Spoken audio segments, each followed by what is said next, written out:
ഹരി ഹരേ കൃഷ്ണ ഹരേ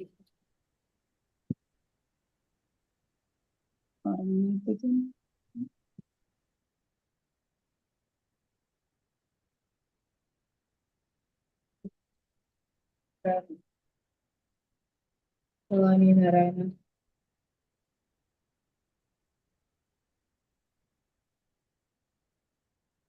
ഹരേ കൃഷ്ണ. ശ്രീ ശ്രീ രാധാഗോവിന്ദമ്മയുടെ കീഴിലുള്ള ഭഗവത്ഗീത പഠനത്തിലേക്ക് എല്ലാവർക്കും സ്വാഗതം. ഓമജ്ഞാനതിമിരാന്തസ്യ ജ്ഞാനാഞ്ജനശലാകയാ ചക്ഷുരുന്മീലിതം യേന തസ്മൈ ശ്രീ ഗുരവേ നമഃ. ശ്രീ ചൈതന്യ മനോഭീഷ്ടം സ്ഥാപിതം മേന ഭൂതലേ സ്വയം രൂപ കഥാ മഹ്യം ദദാന്തി സ്വപദാന്തികം.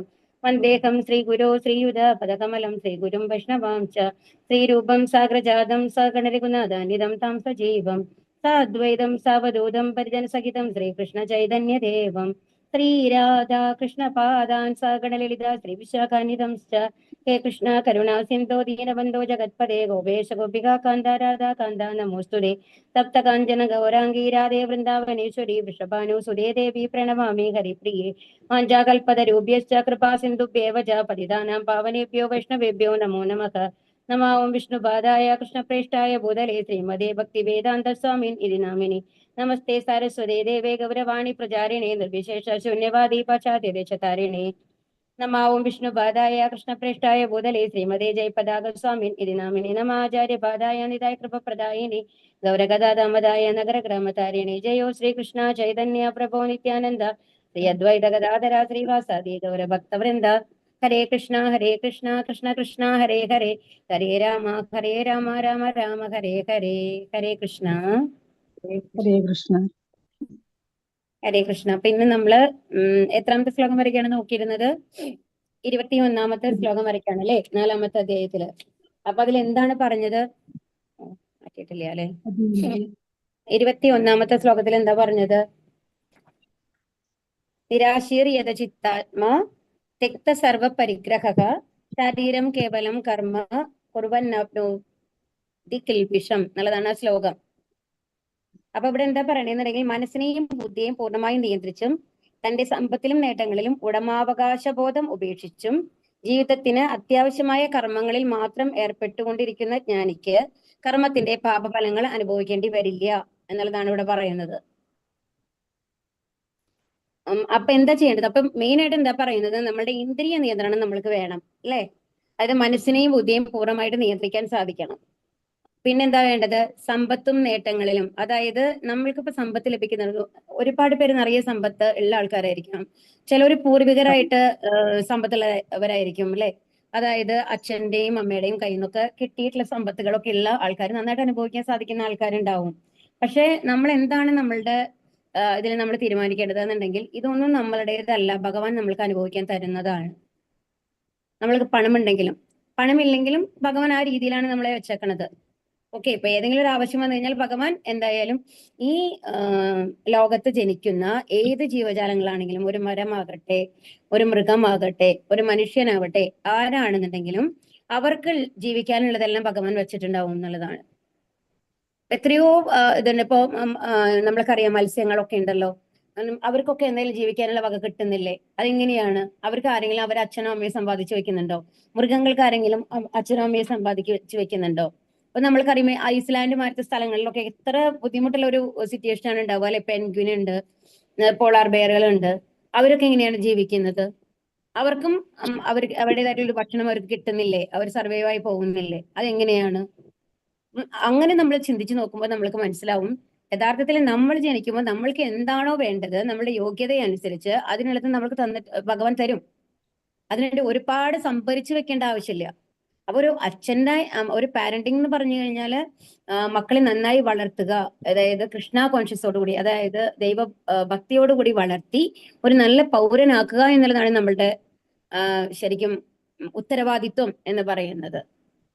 അല്ലാതെ 4 തലമുറയ്ക്ക് അവർക്ക് ജീവിക്കാനുള്ള വകകൾ ഉണ്ടാക്കി കൊടുക്കുക, മറ്റുള്ളവരുടെയും കൂടി കാര്യങ്ങൾ. അതായത് ഓരോരുത്തർക്കും ഓരോ കോട്ടയുണ്ട് ഇവിടെ. ഈശാവാസ്യമിതം സർവം എന്നാണ് പറയുന്നത്. അപ്പൊ അതിനനുസരിച്ചുള്ളതാണ് നമ്മൾക്ക് സ്വീകരിക്കാൻ പാടുള്ളൂ, ശരിക്കും പറഞ്ഞു കഴിഞ്ഞാല്. പക്ഷെ നമ്മൾ എന്താണ് ചെയ്യുന്നത്? കൈക്കരുത്തുള്ളവൻ കാര്യക്കാരൻ എന്ന് പറയില്ലേ? അപ്പൊ നമ്മളുടെ പവർ ഉണ്ടെന്നുണ്ടെങ്കിൽ നമ്മൾ എന്താണ് മറ്റുള്ളവരുടെ സാധനങ്ങളും കൂടി നമ്മൾ എൻക്രോച്ച് ചെയ്ത് നമ്മൾ എടുക്കുകയാണ് ചെയ്യുന്നത്. എസ്പെഷ്യലി മനുഷ്യവർഗ്ഗങ്ങളാണ് അങ്ങനെ ചെയ്യുക.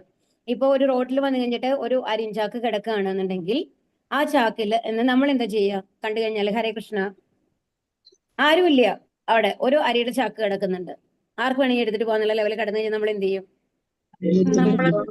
എടുത്തിട്ട് പോകും. അല്ലെങ്കിൽ ഒരു വണ്ടി വിളിച്ച് നമുക്ക് അത് ഏറ്റാൻ പറ്റില്ലെങ്കിൽ ഒരു വണ്ടി വിളിച്ചിട്ടെങ്കിലും നമ്മൾ നമ്മുടെ വീട്ടിലേക്ക് അത് കൊണ്ട് എത്തിക്കാൻ നോക്കും അല്ലെ? അതാണ് ചെയ്യുക. പക്ഷെ ഒരു പക്ഷികളാണ് അത് കാണുന്നുണ്ടെങ്കിൽ എന്ത് ചെയ്യും? ആവശ്യമുള്ളത് മാത്രം കൊത്തിയെടുത്ത് കഴിഞ്ഞിട്ട് അവർ പറന്നു പോകും അല്ലെ? ശരിക്കും അതാണ് കറക്റ്റ് ആയിട്ടുള്ള പ്രിൻസിപ്പിൾ. നമ്മൾ ചെയ്യുന്നതല്ല, അത് നമ്മളുടേതല്ല. സത്യം പറഞ്ഞു കഴിഞ്ഞാൽ നമ്മൾക്ക് വിശപ്പിനുള്ളത് നമ്മൾക്ക് എടുക്കാം, അതിന് കൂടുതൽ എടുക്കരുത് എന്നുള്ളതാണ് യഥാർത്ഥത്തിൽ ഭഗവാൻ നമ്മൾക്ക് തരുന്ന പ്രിൻസിപ്പൽ എന്ന് പറയുന്നത്. പക്ഷെ നമ്മൾ അങ്ങനെയല്ല ചെയ്യുന്നത്. അപ്പൊ അതാണ് ഇവിടെ പറയുന്നത്. എന്താ വേണ്ടത്? നമ്മള് ആവശ്യമുള്ള കാര്യങ്ങൾ മാത്രം സ്വീകരിക്കുക, മനസ്സിനെയും ബുദ്ധിയും നിയന്ത്രിച്ച് സമ്പത്തിലും നേട്ടങ്ങളിലും ഉടമാവകാശം എന്ന് പറഞ്ഞു കഴിഞ്ഞാൽ ഞാനാണ് ഇതിന്റെ ഉടമ എന്നുള്ളത്, അത് വെറുതെ കിടക്കുന്നത്, അത് എന്റേതാണ് എന്നുള്ള കൺസെപ്റ്റ് ഒരിക്കലും നമ്മുടെ ഉള്ളിൽ വരരുത്. എപ്പോഴും നമ്മളുടെ ഉള്ളിൽ ഉണ്ടാവണം ഇതെല്ലാം ഭഗവാൻ തരുന്നതാണ്, നമ്മൾക്ക് ആവശ്യത്തിനുള്ളത് മാത്രമാണ് സ്വീകരിക്കാൻ പാടുള്ളൂ, അത്യാർത്തി പാടില്ല, അത്യാഗ്രഹം പാടില്ല എന്നുള്ളത് നമ്മൾ എപ്പോഴും നമ്മുടെ ഉള്ളിൽ ഉണ്ടാവണം. ജീവിതത്തിന് അത്യാവശ്യമായ കർമ്മങ്ങളിൽ മാത്രം ഏർപ്പെടുക. അതുപോലെ നമ്മൾക്ക് എന്തിനാണ് ഈ ശരീരം തന്നിട്ടുള്ളത്? ശരിക്കും മനുഷ്യ ശരീരം നമ്മൾക്ക് തന്നിട്ടുള്ളത് ഭക്തി വളർത്തിക്കൊണ്ട് ആത്മീയ ലോകത്തേക്ക് പോകാൻ വേണ്ടിയിട്ടാണ്. അതിനാണ് മനുഷ്യജന്മം തരുന്നത്. അല്ലെങ്കിൽ നമ്മളെ മൃഗങ്ങളായിട്ടിരുന്നാൽ പോരെ? തിന്ന് കുടിച്ച് സുഖിക്കാനാണെന്നുണ്ടെങ്കിൽ മൃഗങ്ങളുടെ ജന്മം ധാരാളം മതി. അവരത് മാത്രമാണ് ചെയ്യുന്നത്. കാരണം അവർക്ക് വിശേഷ ബുദ്ധിയില്ല, അവർക്ക് എന്താണ് തെറ്റ് എന്താണ് ശരി എന്നുള്ളത് തിരിച്ചറിയാനുള്ള കഴിവ്, ബോധം അവർക്കില്ല. നമ്മൾക്ക് ആ ബോധം തന്നിട്ടുള്ളത് അവരുടെ പോലെ ജീവിക്കാനല്ല, മൃഗങ്ങളുടെ പോലെ ജീവിക്കാനല്ല. അതിന് മേലൊരു ലക്ഷ്യമുണ്ട്. അതെന്താണ്? ഭഗവാന്റെ അടുത്തേക്ക്, നമ്മളുടെ സ്വന്തം വീട്ടിലേക്ക് തിരിച്ചു പോകുക എന്നുള്ളതാണ്. ഈ വാടക വീടുകളെല്ലാം ഉപേക്ഷിച്ച് സ്വന്തം വീട്ടിലേക്ക് തിരിച്ചു പോകാനുള്ള ഒരു അവസരമാണ് മനുഷ്യജന്മത്തിൽ കൂടി നമ്മൾക്ക് ഭഗവാൻ തരുന്നത്. അപ്പൊ അതിന് വേണ്ടിയിട്ട് എന്ത് ചെയ്യണം? ആ ശരീരത്തെ നിലനിർത്താൻ ആവശ്യമായ കർമ്മങ്ങളാണ് നമ്മൾ ചെയ്യേണ്ടത്. ശരീരത്തിന് ഒരു ഹെൽത്തി ആയിട്ട് നിലനിർത്താൻ എത്ര ഭക്ഷണം വേണോ അത് നമ്മൾക്ക് വേണം. അത് നിലനിർത്താനായിട്ട് എത്ര സമ്പാദിക്കണോ അത്രയും നമ്മൾ സമ്പാദിക്കണം, അത്രേ ആവശ്യമുള്ളൂ എന്നുള്ളതാണ് ഇവിടെ പറയുന്നത്. അങ്ങനെ മനസ്സിലാക്കിയിരിക്കുന്ന ഒരു ജ്ഞാനിക്ക് കർമ്മത്തിന്റെ പാപഫലങ്ങൾ ഏൽക്കേണ്ടി വരില്ല. അപ്പൊ അവര് അകർമ്മമായിട്ടാണ് ചെയ്തുകൊണ്ടിരിക്കുന്നുണ്ടാവുക എന്നുള്ളതാണ് പറയുന്നത്. യന്ത്രത്തിന്റെ ഭാഗങ്ങളെ അവയുടെ നിലനിൽപ്പിന് വേണ്ടി മെഴുക്കിടുകയും ശുചീകരിക്കുകയും ചെയ്യേണ്ടതുണ്ട്. അതുപോലെ ദിവ്യ പ്രേമഭരിതമായ ഭഗവത് സേവനത്തിന് ഉതകത്തക്ക വിധം സ്വശരീരത്തെ പുലർത്താൻ വേണ്ടി മാത്രം കൃഷ്ണാബോധവാനായ ഭക്തൻ പ്രവൃത്തികൾ നിറവേറ്റുന്നു. അവയുടെ പ്രതികരണങ്ങൾ അയാളെ ബാധിക്കുന്നില്ല. ഇവിടെ എന്താ പറയുന്നത്? നമ്മുടെ ശരീരം എന്തിനാണ്? ഭഗവാന്റെ സേവനത്തിന് വേണ്ടിയിട്ടാണ്. ഇവിടെ ഒരു ടൈലറിങ് ഒരു മെഷീനാണ് പറയുന്നത് അല്ലെ? സൂയിങ് മെഷീനാണ് പറയുന്നത്. ആ മെഷീൻ എന്തിനു വേണ്ടിയിട്ടുള്ളതാണ്? വസ്ത്രങ്ങൾ സ്റ്റിച്ച് ചെയ്യാൻ വേണ്ടിയിട്ട്, തയ്ക്കാൻ വേണ്ടിയിട്ടുള്ളതാണ് അല്ലെ? അപ്പൊ അതിന് നമ്മൾ എന്ത് ചെയ്യും? ഇടയിൽ എണ്ണയൊക്കെ ഒഴിച്ച് അതിനെ നന്നാക്കി വെക്കും, അതിന് ഇടയിൽ സ്റ്റക്ക് ആവാതിരിക്കാൻ വേണ്ടിയിട്ട് അല്ലെ? അതുപോലെ ചെയ്യും. അതുപോലെ ശുചീകരിക്കും. അതുപോലെ ആണ് നമ്മുടെ ശരീരം നമ്മൾക്ക് എന്തിനു തന്നിട്ടുള്ളതാണ്? ഭക്തിയുത സേവനങ്ങൾ ചെയ്യാൻ. അപ്പൊ ഭക്തിയുത സേവനങ്ങൾ ചെയ്യണം എന്നുണ്ടെന്നുണ്ടെങ്കിൽ നമ്മുടെ ബോഡി എങ്ങനെ ഉണ്ടാവണം? ഹെൽത്തി ആയിട്ടിരിക്കണം, ആരോഗ്യമായിട്ട് ഇരിക്കണം അല്ലെ? അപ്പൊ അതിനെ നമ്മൾ ശരിയായ രീതിയിൽ നിലനിർത്തണം. അതായത് കുറച്ചു കാലം ജീവിക്കാൻ പറ്റുന്ന മതി, രോഗങ്ങളുടെ കൂടാക്കി നമ്മുടെ ശരീരത്തിനെ മാറ്റാൻ പാടില്ല. ആവശ്യമില്ലാത്തതൊക്കെ വലിച്ചു വാരി കഴിച്ച് ഇഷ്ടത്തിന് നമ്മൾ ഒരിക്കലും ഒരു എക്സസൈസ് ചെയ്യാണ്ട് അങ്ങനെയൊക്കെ, അതൊക്കെ നമ്മുടെ ശരീരത്തിന് മെയിൻറ്റെയിൻ ചെയ്യേണ്ടത് ആവശ്യമാണ്. പക്ഷെ അത് എന്തിനു വേണ്ടിയിട്ടാണ്? മറ്റുള്ളവരുടെ മുമ്പിൽ നമ്മൾ നന്നായിരിക്കണം, അട്രാക്റ്റീവ് ആയിരിക്കണം എന്നതിന് വേണ്ടിയിട്ടല്ല. എന്തിനു വേണ്ടിയിട്ടാണ്? ഭക്തിയുടെ സേവനങ്ങൾ ചെയ്യാനായിട്ട് നമുക്ക് ആരോഗ്യം വേണം. നമുക്ക് ആരോഗ്യം ഉണ്ടെങ്കിലാണ് എന്ത് കാര്യങ്ങളും ചെയ്യാൻ പറ്റുള്ളൂ അല്ലെ? വയ്യാണ്ട് കടന്നു കഴിഞ്ഞാൽ നമുക്ക് എന്തെങ്കിലും ചെയ്യാൻ പറ്റുമോ? ഇല്ല. അപ്പൊ അതിന് വേണ്ടിയിട്ട് നമ്മൾ നന്നായിട്ട് നിലനിർത്തണം എന്നാണ് പറയുന്നത്. അതിനോട് ഒരു സ്നേഹം വേണം നമ്മുടെ ശരീരത്തിനോട്. അല്ലാതെ പൈസ ഉണ്ടാക്കണം, അല്ലെങ്കിൽ എന്റെ മക്കളുടെ കാര്യം നോക്കണം, എന്റെ ഭർത്താവിന്റെ കാര്യം നോക്കണം എന്ന് പറഞ്ഞിട്ട് രാവിലെ തൊട്ട് 24 മണിക്കൂറും അതിനായിട്ട് പണിയെടുപ്പിക്കുകയല്ല വേണ്ടതെന്നാണ് ഭഗവാൻ പറയുന്നത് ഇവിടെ. എന്താ വേണ്ടത്? ഭക്തിയുടെ സേവനത്തിന് വേണ്ടിയിട്ട്, ഭഗവാന്റെ നാമം ചെല്ലാനും ഒക്കെ നമ്മൾക്ക് വേണ്ടിയിട്ട് നമ്മൾ കുറച്ച് സമയം കണ്ടെത്തണം. ആ ശരീരത്തിന് അതിന് വേണ്ടിയിട്ട് നമ്മൾ അതിനെ നിലനിർത്തണം എന്നുള്ളതാണ്. അപ്പൊ അതുകൊണ്ട് എന്താണ്? ആഗ്രഹങ്ങളില്ല അല്ലെ? നമ്മുടെ ശരീരം എന്തിനു വേണ്ടിയിട്ടാണ്? ഭക്തി സേവനങ്ങൾക്ക് വേണ്ടിയിട്ടാണ്. അപ്പൊ ഭഗവാന് വേണ്ടി സമർപ്പിച്ചിട്ടാണ് എല്ലാ കർമ്മങ്ങളും ചെയ്യണത് എന്നുണ്ടെങ്കിൽ നമ്മൾക്ക് അതിന്റെ പ്രതികരണങ്ങൾ ഉണ്ടാവില്ല എന്നാണ് പറയുന്നത്. യദൃച്ഛാലാഭ സന്തുഷ്ടോ ദ്വന്ദ്വാതീതോ വിമത്സരഃ സമസിദ്ധാവ സിദ്ധൗച്ച കൃത്വാബീനാ നിബന്ധ്യതേ. താനെ വന്നു ചേരുന്ന നേട്ടങ്ങളാൽ സംതൃപ്തനും ദ്വന്ദ്മുക്തനും നിർമത്സരനും ജയാപജയങ്ങളെ സമഭാവനയോടെ കൈക്കൊള്ളുന്നവനുമായ ഒരാൾ കർമ്മങ്ങൾ ചെയ്തുകൊണ്ടിരുന്നാലും അവയാൽ ബദ്ധനല്ല. അപ്പൊ ഇതാണ് ഇപ്പം നമ്മൾക്ക് എന്താണ് ഭഗവാൻ തരുന്നത് നമ്മൾ സ്വീകരിക്കുന്നു. നമ്മൾ താനേ വന്നു ചേരുന്ന നേട്ടങ്ങളാൽ ഇപ്പൊ ഞാൻ ജയിക്കണം എന്ന് വിചാരിച്ചത് ചെയ്തതൊന്നല്ല ആ കാര്യം. പക്ഷെ എനിക്ക് ആണ് അതിനുള്ള ഒരു ഇത് കിട്ടി. ഞാൻ ഏതെങ്കിലും ഒരു ഇതിൽ ജയിച്ചു, അല്ലെങ്കിൽ നല്ലൊരു ജോലി എനിക്ക് കിട്ടി. അപ്പം അതിന് സാധാരണ രീതിയിൽ നമ്മൾ പരിശ്രമിച്ചു. പക്ഷെ അത് എനിക്ക് തന്നെ വേണം എന്നുള്ളൊരു വാശി കൊണ്ടല്ല. കാരണം ഒരു ജോലി വേണം, ഈ ശരീരത്തിനെ നിലനിർത്തണം, എന്റെ കുടുംബം നിലനിർത്തണം. അതിനുവേണ്ടി ഞാൻ ശ്രമിച്ചു. എനിക്കൊരു നല്ല ജോലി കിട്ടി, അതിൽ ഞാൻ സംതൃപ്തനാണ്. അപ്പം അപ്പുറത്തുള്ള ആളിനെ നോക്കി കഴിഞ്ഞിട്ട് അയാൾ നമ്മളെക്കാളും മേലെയാണെങ്കിൽ ഇനി ഞാൻ അയാളുടെ മേലെ പോകണം എന്നുള്ള രീതിയിലുള്ള മത്സരം അയാൾക്ക് ഉണ്ടാവില്ല. അതുപോലെ തന്നെ എന്താണ് ഒരാൾ താഴെയാണെന്നുള്ളത് കൊണ്ട് അയാൾ പുച്ഛത്തോടെ നോക്കുകയുമില്ല. അതാണ് വ്യത്യാസം. നമ്മൾക്ക് കിട്ടിയാലും നമ്മൾ സംതൃപ്തരാണ്. ഓക്കെ, ഞാൻ പരിശ്രമിച്ചു, ഇപ്പൊ എന്റെ വീട് നോക്കാനായിട്ട് എനിക്കിത് മതി. ഓക്കെ, സന്തോഷം സമാധാനം ഉള്ള രീതിയിൽ ഇരിക്കാൻ പറ്റണം. ദ്വന്ദ്മുക്തനാണ്. അപ്പൊ അതുകൊണ്ടാണ് അപ്പൊ അപ്പുറത്തെ ഒരാളെ നോക്കുമ്പോഴാണ് അയാൾ നമ്മളെക്കാൾ മേലെയാണോ താഴെയാണോ എന്നുള്ളൊരു ചിന്ത വരുന്നത്, അല്ലെ? അങ്ങനത്തെ ചിന്ത ഇവർക്ക് ഉണ്ടാവില്ല. അതാണ് ദ്വന്ദ്മുക്തൻ എന്ന് പറയുന്നത്. നിർമത്സരനാണ്. അവരെക്കാൾ മേലെ പോകണം എന്നുള്ള ആഗ്രഹം അയാൾക്കില്ല. ജയാപജയങ്ങളുടെ സമഭാവനയോടെ കൈക്കൊള്ളുന്നവനുമായ ഒരാൾ. അപ്പൊ ഒരു തോൽവി വന്നാലും ഒരു ജയം വന്നു കഴിഞ്ഞാലും അത് ലൈഫിന്റെ ഒരു ഭാഗമായിട്ട് കാണാനായിട്ട് അയാൾക്ക് കഴിയും. ഒരു തോൽവി വന്നു കഴിഞ്ഞാൽ എന്താണ്, അത് കഴിഞ്ഞിട്ട് ഒരു ജയം ഉണ്ടാവാം, അല്ലേ? എപ്പോഴും ലൈഫിൽ നോക്കൂ, നമ്മുടെ സാഹചര്യങ്ങൾ തന്നെ ഇപ്പോ എളുപ്പത്തിൽ മനസ്സിലാവാനായിട്ട് ഒരു കുട്ടി 10ാം ക്ലാസ്സിൽ നന്നായിട്ട് പഠിച്ചു, നല്ല മാർക്ക് വാങ്ങി എന്ന് വെച്ചോളൂ, ഫസ്റ്റ് റാങ്ക് ആയിരുന്നു എന്ന് വെച്ചോളൂ. അത് കഴിഞ്ഞിട്ട് +2 വന്നു കഴിഞ്ഞിട്ട് അതായത് 11th 12th പഠിക്കുമ്പോൾ ആ ലെവലിൽ മാർക്ക് വാങ്ങണം നമുക്ക് നിർബന്ധം പറയാൻ പറ്റുമോ? കാരണം ഇപ്പൊ നമ്മൾ 10ാം ക്ലാസ്സിൽ റാങ്ക് കിട്ടിയ ഏതെങ്കിലും കുട്ടികളെ 12ാം ക്ലാസ്സിൽ റാങ്ക് കിട്ടി എന്ന് പറഞ്ഞ് നമ്മൾ കാണാറുണ്ടോ? ഹരേ കൃഷ്ണ. ഇല്ല. അല്ല, ഇപ്പൊ എപ്പോഴും ഫസ്റ്റ് റാങ്ക് വാങ്ങുന്ന ഒരാളാണെന്നുണ്ടെങ്കിൽ എപ്പോഴും ഫസ്റ്റ് റാങ്ക് വാങ്ങണ്ടേ? അങ്ങനെയല്ല ലൈഫ് എന്ന് പറയുന്നത്. അതാണ് നമ്മൾ മനസ്സിലാക്കേണ്ടത്. അപ്പൊ ഏറ്റവും ടോപ്പ് ആവണം എന്നുള്ളതല്ല, എങ്ങനെ നമ്മളുടെ ജീവിത സാഹചര്യങ്ങളെ ബുദ്ധിയോടുകൂടി സാമർത്ഥ്യത്തോടു കൂടിയിട്ട് തരണം ചെയ്യാൻ പഠിക്കണം എന്നുള്ളതാണ് നമ്മൾ പഠിപ്പിക്കേണ്ടത് നമ്മുടെ മക്കളെ. അപ്പോഴാണ് ഒരു ചെറിയ പരാജയം വരുമ്പോഴേക്കും അയ്യോ ഇനി എന്നെ കൊണ്ട് ജീവിക്കാൻ പറ്റില്ല, ഇനി അവരെ മുഖത്ത് നോക്കാൻ പറ്റില്ല എന്നുള്ള ലെവലിലേക്ക് അവർ പോകുന്നത്. എന്തുകൊണ്ടാണ്? എപ്പോഴും ഞാൻ ജയിച്ചാണ് പഴകിയിട്ടുള്ളത് എന്നുണ്ടെങ്കിൽ ഒരു തവണ ഒരു തോൽവി വരുമ്പോൾ എനിക്കത് താങ്ങാൻ പറ്റില്ല. കാരണം മറ്റുള്ളവരെ മുഖത്ത് നോക്കാൻ പറ്റില്ല. ഇപ്പൊ നമ്മളും ഇപ്പോ ചെറിയ കുട്ടികളെയൊക്കെ നമ്മൾ പഠിപ്പിക്കുന്ന സമയത്ത് എന്താണ് അവര് നമ്മൾ പറഞ്ഞു പഠിപ്പിക്കുകയാണ് എപ്പോഴും ഫസ്റ്റ് റാങ്ക് ആണ് വാങ്ങേണ്ടത് എന്നുള്ളത്. ആ കുട്ടി വാങ്ങിക്കൊണ്ടിരിക്കുകയാണെന്ന് വെച്ചോളൂ. അപ്പൊ എപ്പോഴും 10ൽ 10 വാങ്ങുന്ന ഒരു കുട്ടിയാണെങ്കിൽ 9.5 മാർക്ക് കിട്ടി കഴിഞ്ഞു കഴിഞ്ഞാലും ആ പേപ്പർ കൊണ്ട് നമ്മളെ കാണിക്കാനായിട്ട് പേടിക്കും. എന്താ കാരണം? അപ്പൊ നമ്മളെന്താ ചോദിക്കുക, ഇത്ര നാൾ 10 ഇടണമെങ്കിൽ അരമാർക്ക് എവിടെ പോയി എന്ന് ചോദിക്കുക. ആണോ അല്ലയോ? അത് നമ്മളുടെ ഒരു സ്വഭാവമാണ്. അത് നമ്മുടെ എക്സ്പെക്ടേഷൻ നമ്മൾ സെറ്റ് ചെയ്യുന്നത്, അല്ലെ? അപ്പൊ അതാണ് പറയുന്നത്, അങ്ങനത്തെ എക്സ്പെക്ടേഷൻ അല്ല നമ്മുടെ ലൈഫ് എന്ന് പറയുന്നത്. നമ്മുടെ സാഹചര്യങ്ങൾ എന്ന് പറയുന്നത് നമ്മൾ ഉണ്ടാക്കുന്നതല്ല. നമ്മൾ ദുഃഖങ്ങൾ എന്ന് പറയുന്നതോ പരാജയങ്ങൾ എന്ന് പറയുന്നതോ നമ്മൾ പ്ലാൻ ചെയ്ത് കൊണ്ടുവരുന്നതല്ല. ജയങ്ങൾ നമുക്ക് പ്ലാൻ ചെയ്ത് കൊണ്ടുവരാം. കഠിനാധ്വാനത്തോടുകൂടി ഒരു പക്ഷെ നമുക്ക് ജയം ലഭിച്ചേക്കാം. പക്ഷെ ഒരിക്കലും പരാജയങ്ങളോ തോൽവികളോ നമ്മൾക്ക് വരുന്ന അസുഖങ്ങളോ ഇതൊന്നും നമ്മൾ പ്ലാൻ ചെയ്യുന്നതല്ല. അതെല്ലാം നമ്മുടെ ജീവിതത്തിൽ സംഭവിക്കുന്നതാണ്. അപ്പൊ നമ്മുടെ ലൈഫ് എന്ന് പറയുന്നത് ഒരുപാട് കാര്യങ്ങൾ നമ്മൾ വിചാരിക്കാതെ സംഭവിക്കുന്ന കാര്യങ്ങളുടെ എന്താണ് ഒരു സംഗ്രഹമാണ് എന്ന് പറയും. എല്ലാം കൂടി ചേർന്നതാണ്. അപ്പൊ അതിനാണ് നമ്മൾ പ്രിപ്പയർ ആവേണ്ടത്. സത്യം പറഞ്ഞു കഴിഞ്ഞാൽ എപ്പോഴും ഏറ്റവും മേലെ ജയിക്കാൻ വേണ്ടിയിട്ടല്ല, ഒരു തോൽവി വന്നു കഴിഞ്ഞാൽ അതിനെങ്ങനെ നേരിടണം എന്നുള്ളതാണ് ശരിക്കും നമ്മളെ മക്കളെ പഠിപ്പിക്കേണ്ടത്. അപ്പൊ അതുകൊണ്ട് തന്നെ ജയാപജയങ്ങളെ ഒരുപോലെ കാണാനായിട്ട് നമുക്ക് അറിയണം. അപ്പോൾ ഒരു തവണ തോൽവി വന്നു കഴിഞ്ഞാൽ ആ കുട്ടി ഇപ്പൊ നമ്മൾ അങ്ങനെയാണ് പഠിപ്പിച്ചെന്നുണ്ടെങ്കിൽ അവൻ വന്നിട്ട് അമ്മോട് ധൈര്യമായിട്ട് പറയും, അമ്മ ഇന്ന് ഇത്തവണ എനിക്ക് നന്നായിട്ട് ചെയ്യാൻ പറ്റിയില്ല, എനിക്ക് ഞാൻ തോറ്റുപോയി, പക്ഷെ അടുത്ത തവണ ഞാൻ ഇതിനേക്കാളും നന്നായിട്ട് ശ്രമിക്കും. ആ ധൈര്യം എങ്ങനെയാ വരുന്നത്? നമ്മൾ കൊടുക്കുന്ന ധൈര്യമാണ്. കാരണം ലൈഫിനെ അങ്ങനെയാണ് നേരിടേണ്ടത്. ഒരു ജയം ഉണ്ടെങ്കിൽ നമുക്കൊരു തോൽവി ഉണ്ട്. എല്ലാവരും എപ്പോഴും ജയിച്ചുകൊണ്ടിരിക്കുന്ന ആൾക്കാരല്ല, എപ്പോഴും എല്ലാവരും തോറ്റുകൊണ്ടിരിക്കുന്ന ആൾക്കാരും അല്ല. ഇതാണ് നമ്മൾ പഠിക്കേണ്ടത്, ഭഗവാൻ നമ്മളെ പഠിപ്പിക്കുന്നത്. കാരണം തോൽവികളും പരാജയങ്ങളും എല്ലാം എല്ലാവരുടെ ജീവിതത്തിലും ഉണ്ടാവും. അതിൽ ജീവിതത്തിന്റെ ഒരു ഭാഗമാണ്. അതില്ലാതെ നമ്മുടെ ഒരാളുടെ ജീവിതവും മുമ്പോട്ട് പോകാനായിട്ട് നമുക്ക് സാധിക്കില്ല എന്നുള്ളത് നമ്മൾ മനസ്സിലാക്കണം. ഒരാൾ കർമ്മങ്ങൾ ചെയ്തുകൊണ്ടിരുന്നാലും അയാൾ പറ്റാനില്ല.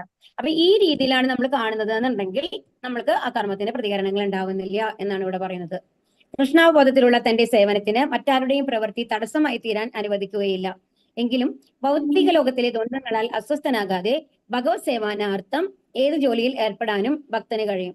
അപ്പൊ ഇപ്പൊ നമ്മൾക്ക് ഇതിന് ഒരുപാട് വിദ്യാഭ്യാസ യോഗ്യതയൊന്നും വേണ്ട.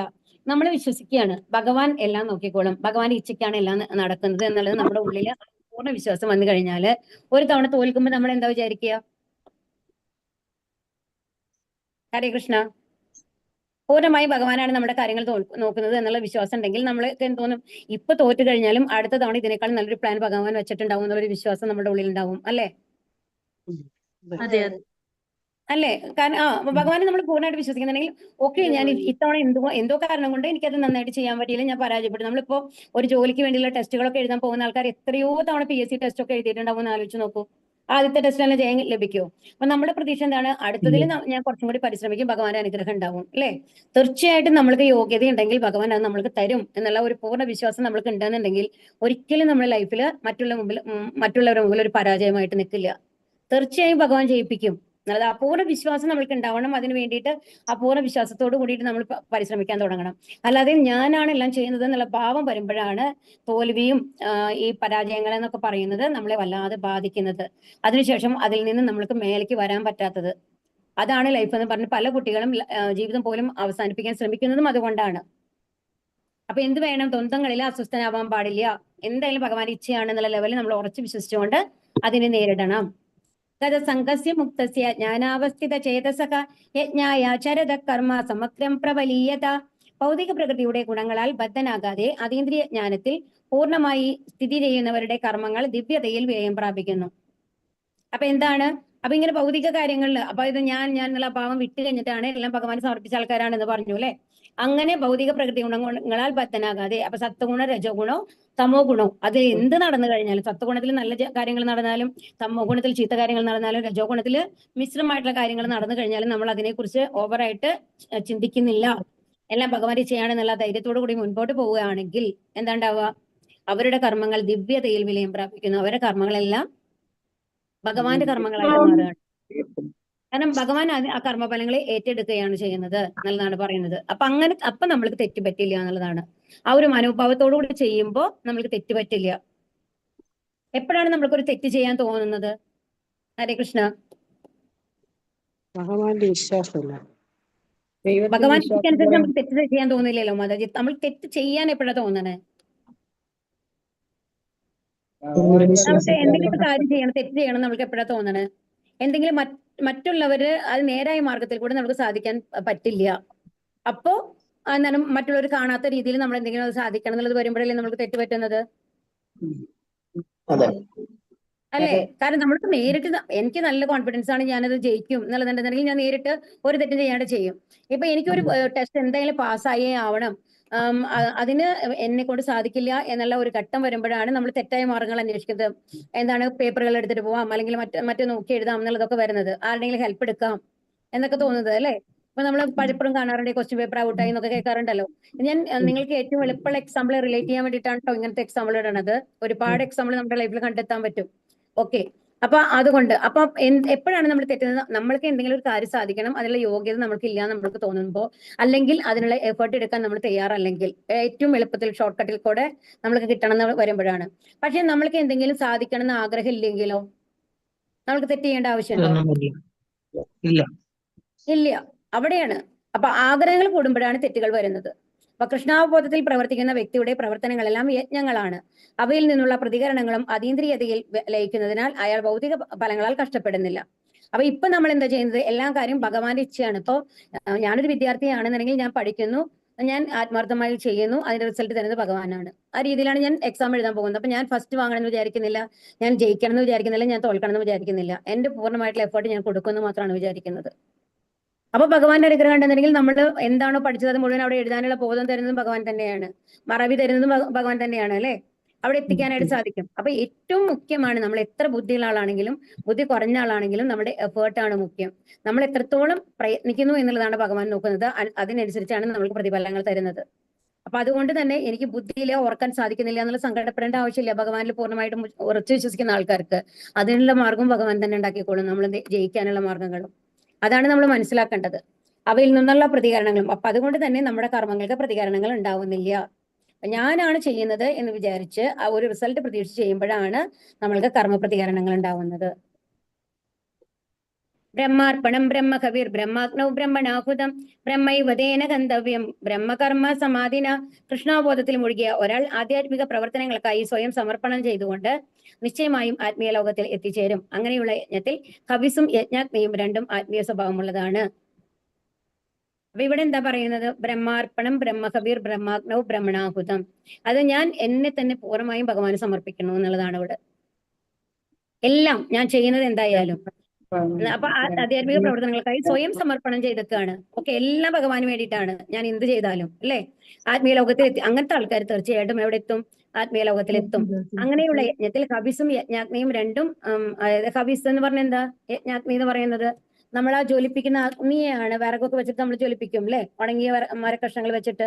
അതാണ് യജ്ഞാഗ്നി എന്ന് പറയുന്നത്. ഹവിസ് എന്ന് പറയുന്നത് നമ്മള് നെയ്യൊക്കെ അല്ലേ അതിലേക്ക് ഒഴിക്കുക, അതിനെ ഇതാക്കാൻ വേണ്ടിയിട്ട്. അപ്പൊ അതാണ് ഹവിസ് എന്ന് പറയുന്നത്. അപ്പൊ ഹവിസും യജ്ഞാഗ്നിയും രണ്ടും എന്തുള്ളതാണ്? ആത്മീയ സ്വഭാവമുള്ളതാണ് എന്നുള്ളതാണ് ഇവിടെ പറയുന്നത്. അതായത് ഇവിടെ എന്താ പറയണെന്നുണ്ടെങ്കിൽ കൃഷ്ണാബോധത്തിലുള്ള ഒരാളുടെ മനസ്സിൽ തെറ്റായ ചിന്തകൾ ഉണ്ടാവില്ല. എല്ലാം നല്ല ചിന്തകൾ മാത്രമാണ് വരുള്ളൂ. അവിടെ വെറുപ്പോ മാത്സര്യ ബുദ്ധിയോ കാമോ ക്രോധോ ലോഭോ മോഹോ ഒന്നും ഉണ്ടാവില്ല. അതുകൊണ്ട് തന്നെ അയാൾക്ക് പാപങ്ങൾ ഉണ്ടാവില്ല. സിമ്പിൾ ആയിട്ട് പറഞ്ഞാൽ അതാണ്. നമ്മുടെ ഉള്ളിൽ തെറ്റായ ധാരണകൾ വരുമ്പോൾ തെറ്റായ മനോഭാവത്തോടു കൂടി പ്രവൃത്തികൾ ചെയ്യുമ്പോഴാണ് അതിന് ഫലങ്ങൾ ഉണ്ടാവുന്നത്, അല്ലെ? അപ്പൊ അതുണ്ടാവില്ല അവിടെ. അപ്പൊ അതുകൊണ്ട് തന്നെ അവരെന്തായാലും എവിടേക്ക് എത്തിച്ചേരും? ആത്മീയ ലോകത്തില് എത്തിച്ചേരും. ക്ഷീരോത്പന്നങ്ങളുടെ അമിതോപയോഗത്താൽ കുടൽ രോഗം ബാധിച്ച ഒരാൾക്ക് പാലിൽ നിന്നുള്ള മറ്റൊരു ഉൽപ്പന്നം തൈര് ഔഷധമായി തീരുന്നു. ഭൗതികതയിൽ മുഴുകി ബദ്ധനായ ഒരാത്മാവിന് ഇവിടെ ഗീത സൂചിപ്പിച്ചിട്ടുള്ളതുപോലെ കൃഷ്ണാബോധമാണ് പ്രത്യൗഷധം. ഇവിടെ എന്താ പറയുന്നത്? നമ്മള് ഒരുപാട് കഴിച്ചു, പാലിന്റെ എന്തെങ്കിലും സ്വീറ്റ്സ് ആയിക്കോട്ടെ, എന്തെങ്കിലും ഒരുപാട് കഴിച്ചു കഴിഞ്ഞാൽ ചിലപ്പോൾ നമുക്ക് വയർ അപ്സെറ്റ് ആവാറുണ്ട്, അല്ലെ? അപ്പൊ അതിനെന്താണ് മരുന്ന് നമ്മൾ കഴിക്കുക? ആ തൈര്, അല്ലെങ്കിൽ തൈരിൽ എന്തെങ്കിലും നമ്മൾ ഈ ആയുർവേദമൊക്കെ ആണെങ്കിൽ നമ്മൾ അഷ്ടചൂർണം അങ്ങനത്തെ എന്തെങ്കിലും പൊടികൾ ഇട്ടിട്ട് നമ്മൾ കഴിക്കും, അല്ലെ? വയറിന്റെ ഇത് മാറാനായിട്ട്. അപ്പൊ ഒരാൾക്ക് പാലിൽ നിന്നുള്ള അപ്പോ ശരിക്കും പറഞ്ഞാല് ഈ തൈര് എന്ന് പറയുന്നത് ഇതിൽ നിന്ന് വരുന്നതാണ്, പാലിൽ നിന്നാണ്, അല്ലെ? പാൽ ഒഴിച്ചിട്ട് നമ്മൾ വരുത്തുന്നതാണ്. ബാക്ടീരിയൽ എഫക്ട് കൊണ്ടാണ് ആ തൈരായി മാറുന്നത്. അപ്പൊ ഒന്ന് ആലോചിച്ച് നോക്കൂ, ഒരേ സാധനം തന്നെ നമ്മൾക്ക് അസുഖത്തിനും കാരണമായി തീരുന്നു. അതേ കാര്യം തന്നെ വേറൊരു രൂപത്തിൽ നമ്മൾക്ക് അതിന്റെ ഔഷധവുമായിട്ട് മാറുന്നു, അല്ലെ? മനസ്സിലാവുണ്ടോ? ആ ഭൗതികതയിൽ മുഴുകിയ ബദ്ധനായ ഒരാത്മാവിന് ഇപ്പൊ നമ്മളുടെ രോഗം എന്ന് പറയുന്നത് എന്താണ്? നമ്മൾ 3 സത്വഗുണവും രജോ ഗുണം തമോ ഗുണം നമ്മളെ ബാധിച്ചിട്ട് എന്താണെന്ന് ശരി എന്താണ് തെറ്റെന്ന് ചെയ്യുന്നതെന്ന് അറിയാൻ പറ്റാത്ത ഒരവസ്ഥയിൽ നമ്മൾ മുഴുകിയിരിക്കുകയാണ്. അപ്പൊ നമ്മളെ സംബന്ധിച്ച് നമ്മൾ ഈ ശരീരമാണ്, നമ്മുടെ ഈ ശരീരത്തിനോട് ബന്ധപ്പെട്ട് വരുന്ന എല്ലാ റിലേഷൻസും നമ്മളുടെ ബന്ധുക്കളാണ്. അവരാണ് നമ്മളെ സ്നേഹിക്കുന്നത്, അവരാണ് നമ്മൾക്ക് വേണ്ടി എല്ലാ കാര്യങ്ങളും ചെയ്തു തരുന്നത് എന്നാണ് നമ്മൾ വിചാരിക്കുന്നത്, അല്ലെ? അതിനനുസരിച്ചുള്ള പ്രവൃത്തികൾ, അവർക്ക് വേണ്ടിയിട്ടുള്ള പ്രവൃത്തികളാണ് നമ്മൾ ചെയ്യുന്നത്. അപ്പൊ ഇവിടെ എന്താ പറയുന്നത്? അപ്പൊ ഇതിനുള്ള ഔഷധം എന്താണ്? അപ്പൊ ഈ രോഗത്തിൽ നിന്ന് മാറണം എന്നുണ്ടെങ്കിൽ എന്ത് വേണം? കൃഷ്ണാവബോധമാണ് പ്രത്യൗഷധം. ഭഗവാനാണ് ഈ ത്രിഗുണങ്ങൾ നമുക്ക് തന്നിട്ടുള്ളത്, അല്ലെ? ഭഗവാന്റെ ബഹിരംഗ ശക്തിയാണ്. അപ്പൊ എന്ത് ചെയ്യണം? നമ്മൾ ഭഗവാന്റെ അന്തരംഗ ശക്തിയെ പ്രാപിക്കണം. അതിനുള്ള മാർഗമാണ് എന്ത്? കൃഷ്ണാവബോധം. അപ്പൊ ഭഗവാനെ പ്രാപിക്കുക എന്നുള്ളത് മാത്രമാണ് ഇതിനൊരു ഔഷധമായിട്ടുള്ളത് എന്നാണ് പറയുന്നത്. ഭക്തി സേവനങ്ങൾ ചെയ്യുക എന്നുള്ളത് മാത്രമാണ് ഈ രോഗം മാറാനുള്ള ഔഷധം എന്നാണ് ഇവിടെ പറയുന്നത്. ദൈവമേവാപരേ യജ്ഞം യോഗിന പര്യുപാസതേ ബ്രഹ്മാജ്ഞാപരേ യജ്ഞം യജ്ഞേനൈവോപചുഹ്യതി. ചില യോഗികൾ വിവിധ യജ്ഞങ്ങളാൽ ദേവന്മാരെ യഥാവിധി ആരാധിക്കുന്നു. മറ്റു ചിലർ പരബ്രഹ്മ തേജസ്സിൽ യജ്ഞങ്ങൾ അർപ്പിക്കുന്നു. ഇവിടെ എന്താ ചെയ്യുന്നത്? പലതരം യജ്ഞങ്ങളാണ് കേട്ടോ ഇവിടെ പറയാൻ പോകുന്നത്. ദൈവമേവാപരേ യജ്ഞം യോഗിന പര്യുപാസതേ. പലതരം യജ്ഞങ്ങൾ കൊണ്ട് യോഗികൾ ദേവന്മാരെ യഥാവിധി ആരാധിക്കുന്നു. മറ്റു ചില പരബ്രഹ്മ തേജസ്സിൽ യജ്ഞങ്ങൾ അർപ്പിക്കുന്നു. പരബ്രഹ്മ തേജസ് എന്ന് പറയുന്നതാണ് ഏത് എന്ന് പറയുന്നത്? നമ്മുടെ ബ്രഹ്മജ്യോതി എന്ന് പറയുന്നത് കേട്ടോ. ആ ബ്രഹ്മജ്യോതിക്ക് വേണ്ടിയിട്ട്, അതായത് ഭഗവാന് രൂപമില്ല എന്നുള്ളത് കൊണ്ട് ഈ അഷ്ടാംഗ യോഗയാണ് ഇവിടെ ഉദ്ദേശിക്കുന്നത്. പരബ്രഹ്മ തേജസ്സിൽ യജ്ഞങ്ങൾ അർപ്പിക്കുന്നു എന്ന് പറയുന്നത്. അപ്പൊ യോഗികളൊക്കെ വിവിധ യജ്ഞങ്ങൾ കൊണ്ട് ദേവന്മാരെ യഥാവിധി ആരാധിക്കുന്നു എന്നാണ് ഇവിടെ പറയുന്നത്. പലവിധം യജ്ഞങ്ങളെ മുഖ്യമായി 2 വിഭാഗങ്ങളാക്കാം. ഭൗതിക സമ്പത്തിനായുള്ള യജ്ഞവും അതീന്ദ്രിയ ജ്ഞാനത്തിനായുള്ള യജ്ഞവും. അപ്പൊ ഏത് തരത്തിലുള്ള യജ്ഞങ്ങളാണുള്ളത്? ഭൗതിക സമ്പത്തിനുള്ള യജ്ഞങ്ങളാണ് നമ്മൾ സാധാരണ ചെയ്യാറ്. നമ്മൾ ഏതെങ്കിലും യജ്ഞങ്ങളോ പൂജകളോ നമ്മൾ ഇതുവരയ്ക്കും ഭഗവാന്റെ അടുത്തേക്ക് പോകണമെന്ന് പറഞ്ഞ് നമ്മൾ ചെയ്തിട്ടുണ്ടോ ലൈഫിൽ? ആരെങ്കിലും ചെയ്തിട്ടുണ്ടോ? ഇല്ല അല്ലെ? ഇല്ല, നമ്മൾ ചെയ്യാറില്ല. കാരണം നമ്മൾ എന്തിനാ ചെയ്യുന്നത്? നമ്മുടെ വീട് നന്നായിരിക്കണം, വിഘ്നങ്ങൾ ഉണ്ടാവാൻ പാടില്ല, ആരെങ്കിലും രോഗം വരുമ്പോൾ ഇന്ന പൂജ ചെയ്യാൻ പറഞ്ഞാൽ അങ്ങനെയൊക്കെയാണ് ചെയ്യാറ്, അല്ലെ? അപ്പൊ ഭൗതിക സമ്പത്തിനായുള്ള യജ്ഞങ്ങളാണ് നമ്മൾ സാധാരണ ചെയ്യാറ്. അപ്പൊ പിന്നെ അടുത്ത യജ്ഞങ്ങൾ എന്താണ്? അതീന്ദ്രിയ ജ്ഞാനത്തിനായുള്ള യജ്ഞം. അപ്പൊ കൃഷ്ണാവബോധമുള്ളവർ തങ്ങളുടെ സർവ്വ ഭൗതിക സമ്പത്തും ഭഗവത് പ്രീതിക്ക് വേണ്ടി അർപ്പിക്കുന്നു എന്നാണ് ഇവിടെ പറയുന്നത്. 25 അല്ലേ? അപ്പൊ ഇവിടെ എന്താണ് 25ാമത്തെ ശ്ലോകത്തില് പറയണത് എന്നുണ്ടെങ്കിൽ, അതായത് ദേവന്മാർക്കായിട്ടുള്ള ഞങ്ങൾ അനുഷ്ഠിക്കുന്ന ചിലരുണ്ട്. ഈ ദേവന്മാർക്കായിട്ടുള്ള ഞങ്ങളാണ് നമ്മൾ സാധാരണ ചെയ്യാറ് അല്ലെ. പിന്നെ ഭഗവാന്റെ അവ്യക്തിഗത ഭാവത്തെ, പരബ്രഹ്മത്തെ ഞങ്ങൾ കൊണ്ട് ഉപാസിക്കുന്നവരുണ്ട്. അതാണ് പരബ്രഹ്മത്തിനെ ഉപാസിക്കുന്ന ആൾക്കാരെന്ന് പറയുന്നത്. അതായതാണ് ബ്രഹ്മജ്യോതി. അവർക്ക് വന്നിട്ട് ഭഗവാന്റെ ധാമത്തിലേക്ക് പോകാൻ പറ്റില്ല. ഏത് മുക്തിയാണ് അവർക്ക് ലഭിക്കുക? നമ്മൾ പറഞ്ഞിട്ടല്ലോ ഇതിനു മുമ്പ്. ആർക്കും ഓർമ്മയില്ലേ? സ്വർഗലോകം. ബ്രഹ്മജ്യോതിയിൽ ഇരിക്കുന്ന ആൾക്കാർക്ക് കിട്ടുന്ന മുക്തി ഏതാണ്? മോക്ഷം ഏതാണ്? സ്വർഗലോകാണോ മാതാജി? സ്വർഗം എന്ന് പറയുന്നത് ഉള്ളിലാണ് മാതാജി. അത് അതിന് മോക്ഷം മോക്ഷം എന്ന് പറയാൻ പാടില്ല, മുക്തി എന്ന് പറയാൻ പറ്റില്ല. സായുജ്യമുക്തിയാണ് അത്. മറ്റേതാണ് സാലോക്യമുക്തി, സാരൂപ്യമുക്തി, സാമീപ്യമുക്തി, സാഷ്ടി, അങ്ങനെയാണ് ബാക്കിയുള്ളത് കേട്ടോ. അപ്പം ഇനി ഭൗതിക സമ്പത്തിനായുള്ള യജ്ഞവും അതീന്ദ്രിയ ജ്ഞാനത്തിനുള്ള യജ്ഞവും കൃഷ്ണാബോധമുള്ളവർ തങ്ങളുടെ സർവ്വ ഭൗതിക സമ്പത്തും ഭഗവത് പ്രീതിക്ക് വേണ്ടി സമർപ്പിക്കുന്നു എന്നുള്ളതാണ് പറയുന്നത്. അപ്പൊ ഇന്ദ്രൻ, സൂര്യൻ, അങ്ങനത്തെ ദേവന്മാരെയൊക്കെ നമ്മൾ പ്രീതിപ്പെടുത്തുക, അങ്ങനത്തെ ഉള്ളതൊക്കെ എന്താണ് പറയുന്നത്? നമ്മൾ ഭൗതിക സമ്പത്തിന് വേണ്ടിയിട്ടുള്ളതാണ്. അപ്പൊ ശരിക്കും നമ്മൾക്ക് ഭൗതിക സമ്പത്ത് ലഭിക്കുന്നുണ്ടല്ലോ, അതിന്റെ ഒരു ഭാഗമെങ്കിലും കുറച്ചെങ്കിലും ഭഗവാന് വേണ്ടി ചെലവാക്കണം എന്നാണ് പറയുന്നത്.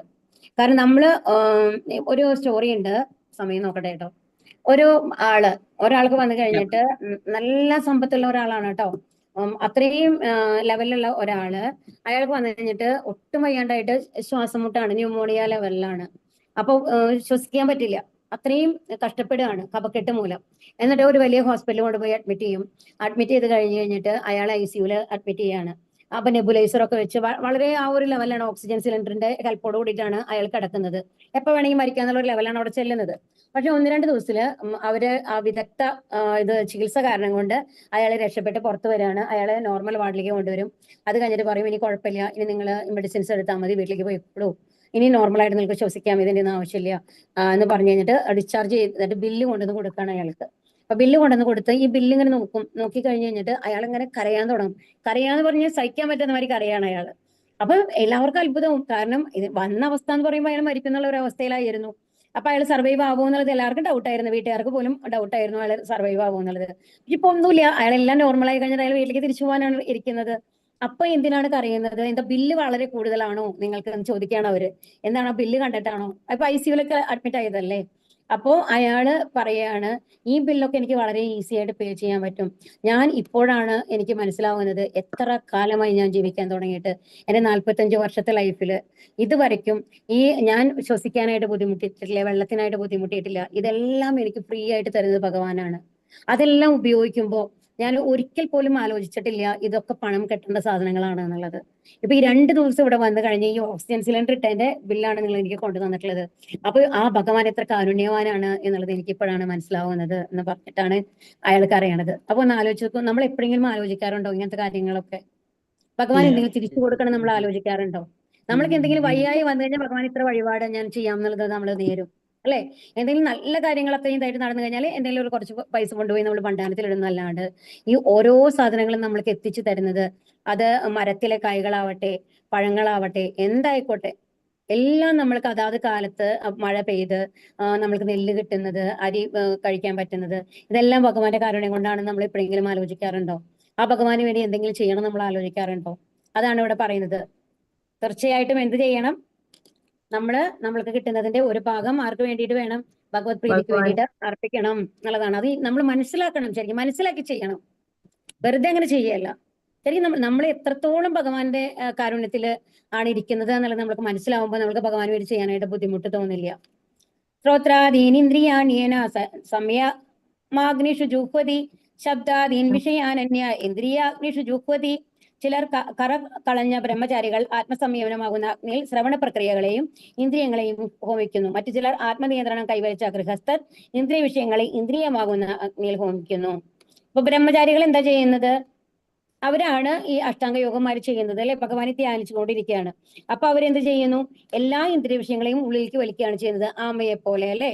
അതാണ് ആത്മസംയമനമാകുന്ന അഗ്നി എന്ന് പറഞ്ഞു കഴിഞ്ഞാൽ എല്ലാ ഭൗതിക കാര്യങ്ങളും അവർ വിടുകയാണ്.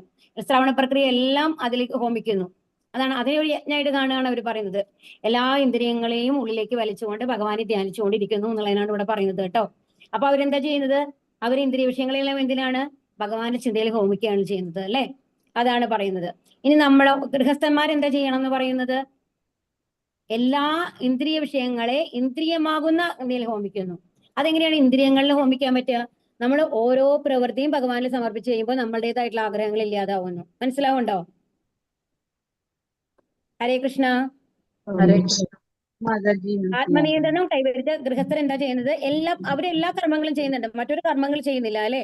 ഒരു സ്ഥലത്ത് നിന്ന് ഭഗവാനെ ധ്യാനിക്കുകയാണ് ചെയ്യുന്നത്. ഗൃഹസ്ഥർ എന്താ ചെയ്യുന്നത്? എന്ത് കാര്യം ചെയ്യുമ്പോഴും അത് ഭഗവാന് വേണ്ടി ചെയ്യുകയാണ്, നമ്മൾക്ക് വേണ്ടി ചെയ്യുന്നില്ല. അപ്പൊ നമ്മളുടേതായിട്ടുള്ള ആഗ്രഹങ്ങളില്ല അല്ലെ അവിടെ. അതാണ് ഇവിടെ പറയുന്നത് ഇന്ദ്രിയ വിഷയങ്ങളെ ഇന്ദ്രിയമാകുന്ന അഗ്നിയിൽ ഹോമിക്കുന്നു എന്ന് പറയുന്നത്. ബ്രഹ്മചാരികൾ അഥവാ വിദ്യാർത്ഥികൾ വിശ്വാസ്യനായ ഒരു ഗുരുവിന്റെ മേൽനോട്ടത്തിൽ ഇന്ദ്രിയ സുഖങ്ങളെ ഉപേക്ഷിച്ച് മനോനിയന്ത്രണം ചെയ്യുന്നു. ശുദ്ധ ബ്രഹ്മചാരി ഹരിഹർ നാമാനുകീർത്തനം അഥവാ ഭഗവൻ നാമ ശ്രവണ കീർത്തനങ്ങളിൽ സദാ ഏർപ്പെട്ടുകൊണ്ടിരിക്കും. അപ്പൊ എന്താണ് ആദ്യത്തെ എന്താ പറയുന്നത്? ഒരു ഗുരുകുല വിദ്യാഭ്യാസം മാതിരി ഗുരുവിന്റെ നേതൃത്വത്തിൽ ഇന്ദ്രിയ സുഖങ്ങളെയൊക്കെ ഉപേക്ഷിച്ച് മനോനിയന്ത്രണം. അതാണ് ബ്രഹ്മചാരികളായിട്ട് ഇപ്പൊ നമ്മൾ കാണാം അല്ലെ. ഇപ്പൊ നമ്മൾ പഠിക്കുന്ന ഇസ്കോണിൽ കൂടെയാണ്. അവിടെ എത്രയോ ഇസ്കോണിൽ ടെമ്പിളിലുള്ള ആൾക്കാരൊക്കെ ബ്രഹ്മചാരികളാണ്. അവര് വളരെ ചെറുപ്പത്തിൽ തന്നെ, വളരെ 20കളിലോ 30കളിലോ ഒക്കെയുള്ള ആൾക്കാരാണ് അവിടെ അധികം ഉണ്ടാവുക. അപ്പൊ അവരൊക്കെ എന്താണ്, എല്ലാം വീട് ബന്ധങ്ങളെല്ലാം ഉപേക്ഷിച്ചുകൊണ്ട് ഭഗവാന് വേണ്ടിയുള്ള സേവനം ചെയ്യണം എന്നുള്ളത് മാത്രം ലക്ഷ്യമാക്കിക്കൊണ്ട് ഈ അമ്പലങ്ങളിൽ വന്ന് താമസിക്കുന്ന ആൾക്കാരാണ്. അവർക്ക് വേറെ ചിന്തയില്ല.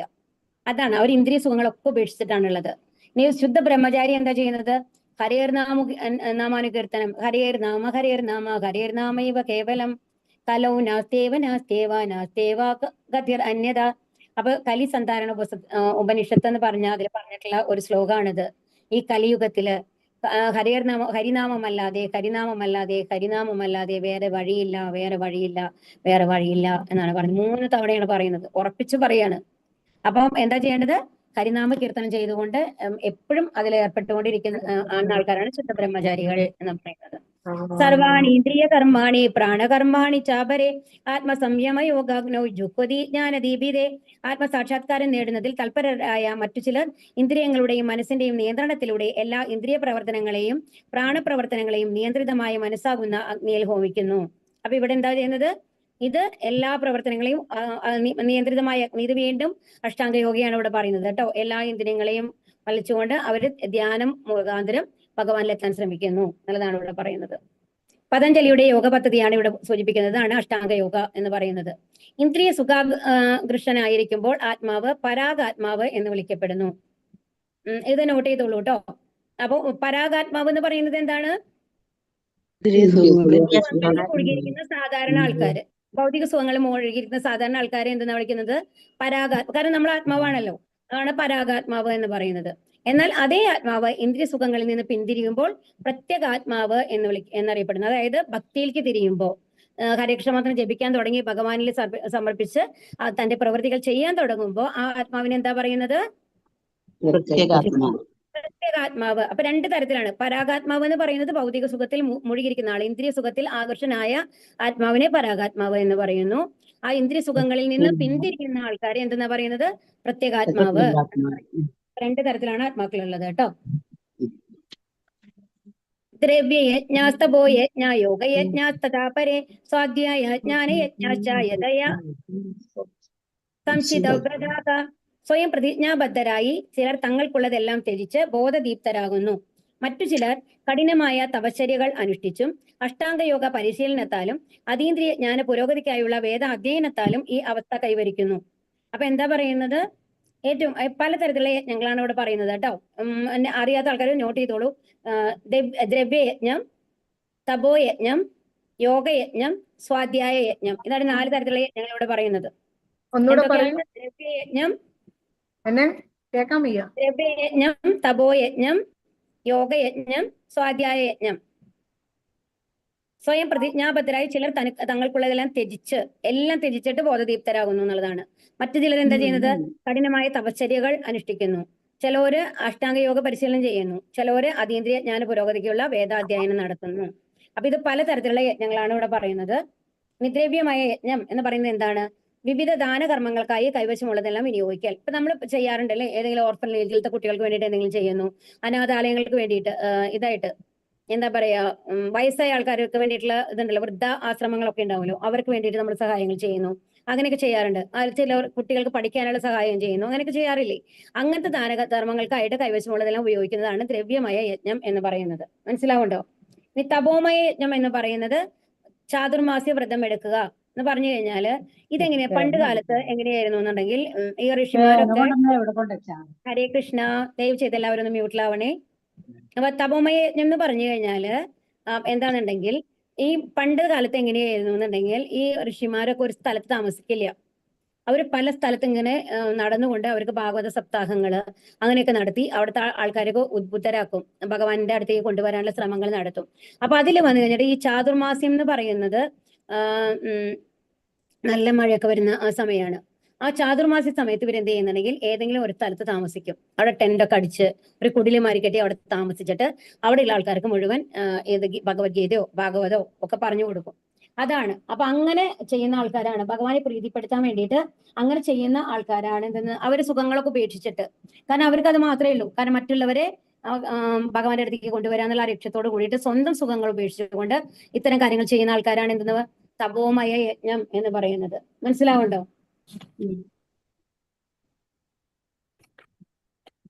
ഇനി അടുത്തത് എന്താണ്? യോഗയജ്ഞം എന്ന് പറയുന്നത് യോഗാനുഷ്ഠാനം. യോഗങ്ങൾ ചെയ്തിട്ട്, അതായത് ഭഗവാനെ യോഗമാരി ചെയ്ത് കഴിഞ്ഞിട്ട് ഭഗവാന്റെ അടുത്തേക്ക് എത്താൻ ശ്രമിക്കുന്നതാണ് യോഗാനുഷ്ഠാനം എന്ന് പറയുന്നത്. അവരാണ് യോഗികളായിട്ട് മാറുക. ഈ യോഗികളുടെ പ്രത്യേകത എന്താണ്? യോഗി എന്ന് പറയുന്നത് നമ്മളുടെ മനസ്സിന്റെ ശക്തി എന്ന് പറഞ്ഞാൽ നമ്മൾക്ക് അറിയാമോ? ശരിക്കും പറഞ്ഞു കഴിഞ്ഞാൽ ഈ ഭൗതിക പ്രപഞ്ചത്തിലെ എല്ലാത്തിനേക്കാളും കൂടുതൽ ശക്തിയുള്ള ഒന്നാണ് നമ്മുടെ മനസ്സ് എന്ന് പറയുന്നത്. നമ്മുടെ ആത്മാവിന്റെ ആ ഒരു ശക്തി എന്ന് പറയുന്നത് അത്രയും കൂടുതലാണ്. കാരണം ആ ശക്തി കൊണ്ട് ശരിക്കും പറഞ്ഞു കഴിഞ്ഞാൽ അഷ്ടാംഗ യോഗയുടെ സമാധി ലെവലിൽ എത്തിക്കഴിഞ്ഞിട്ട് ഭഗവാനെ പ്രീതിപ്പെടുത്തി കഴിഞ്ഞാൽ നമുക്ക് യോഗസിദ്ധികൾ കിട്ടും എന്നാണ് പറയുന്നത്. നമ്മുടെ ശരീരത്തിന് എത്ര വേണമെങ്കിലും വലുതാക്കാം. നമ്മൾ ഭഗവാന്റെ സിദ്ധികൾ കണ്ടിട്ടില്ലേ? തൃണാസുരന്റെ കാര്യത്തിൽ അറിയാലോ. തൃണാസുരൻ ആദ്യം എന്താണ് ഭഗവാനെ പൊക്കിക്കൊണ്ട് പോവാണ്.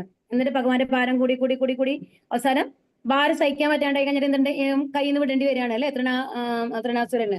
അത് നമ്മൾക്ക് അറിയാം. അത് കുട്ടി. പിന്നെ കടാസുരൻ, കടാസുരന്റെ അറിയാലോ. അതും അതേമാതിരി തന്നെയാണല്ലോ. ഇതിൽ കിടക്കുന്ന കുട്ടി എടുത്തിട്ട് പോലെ ചെയ്യുന്നത്.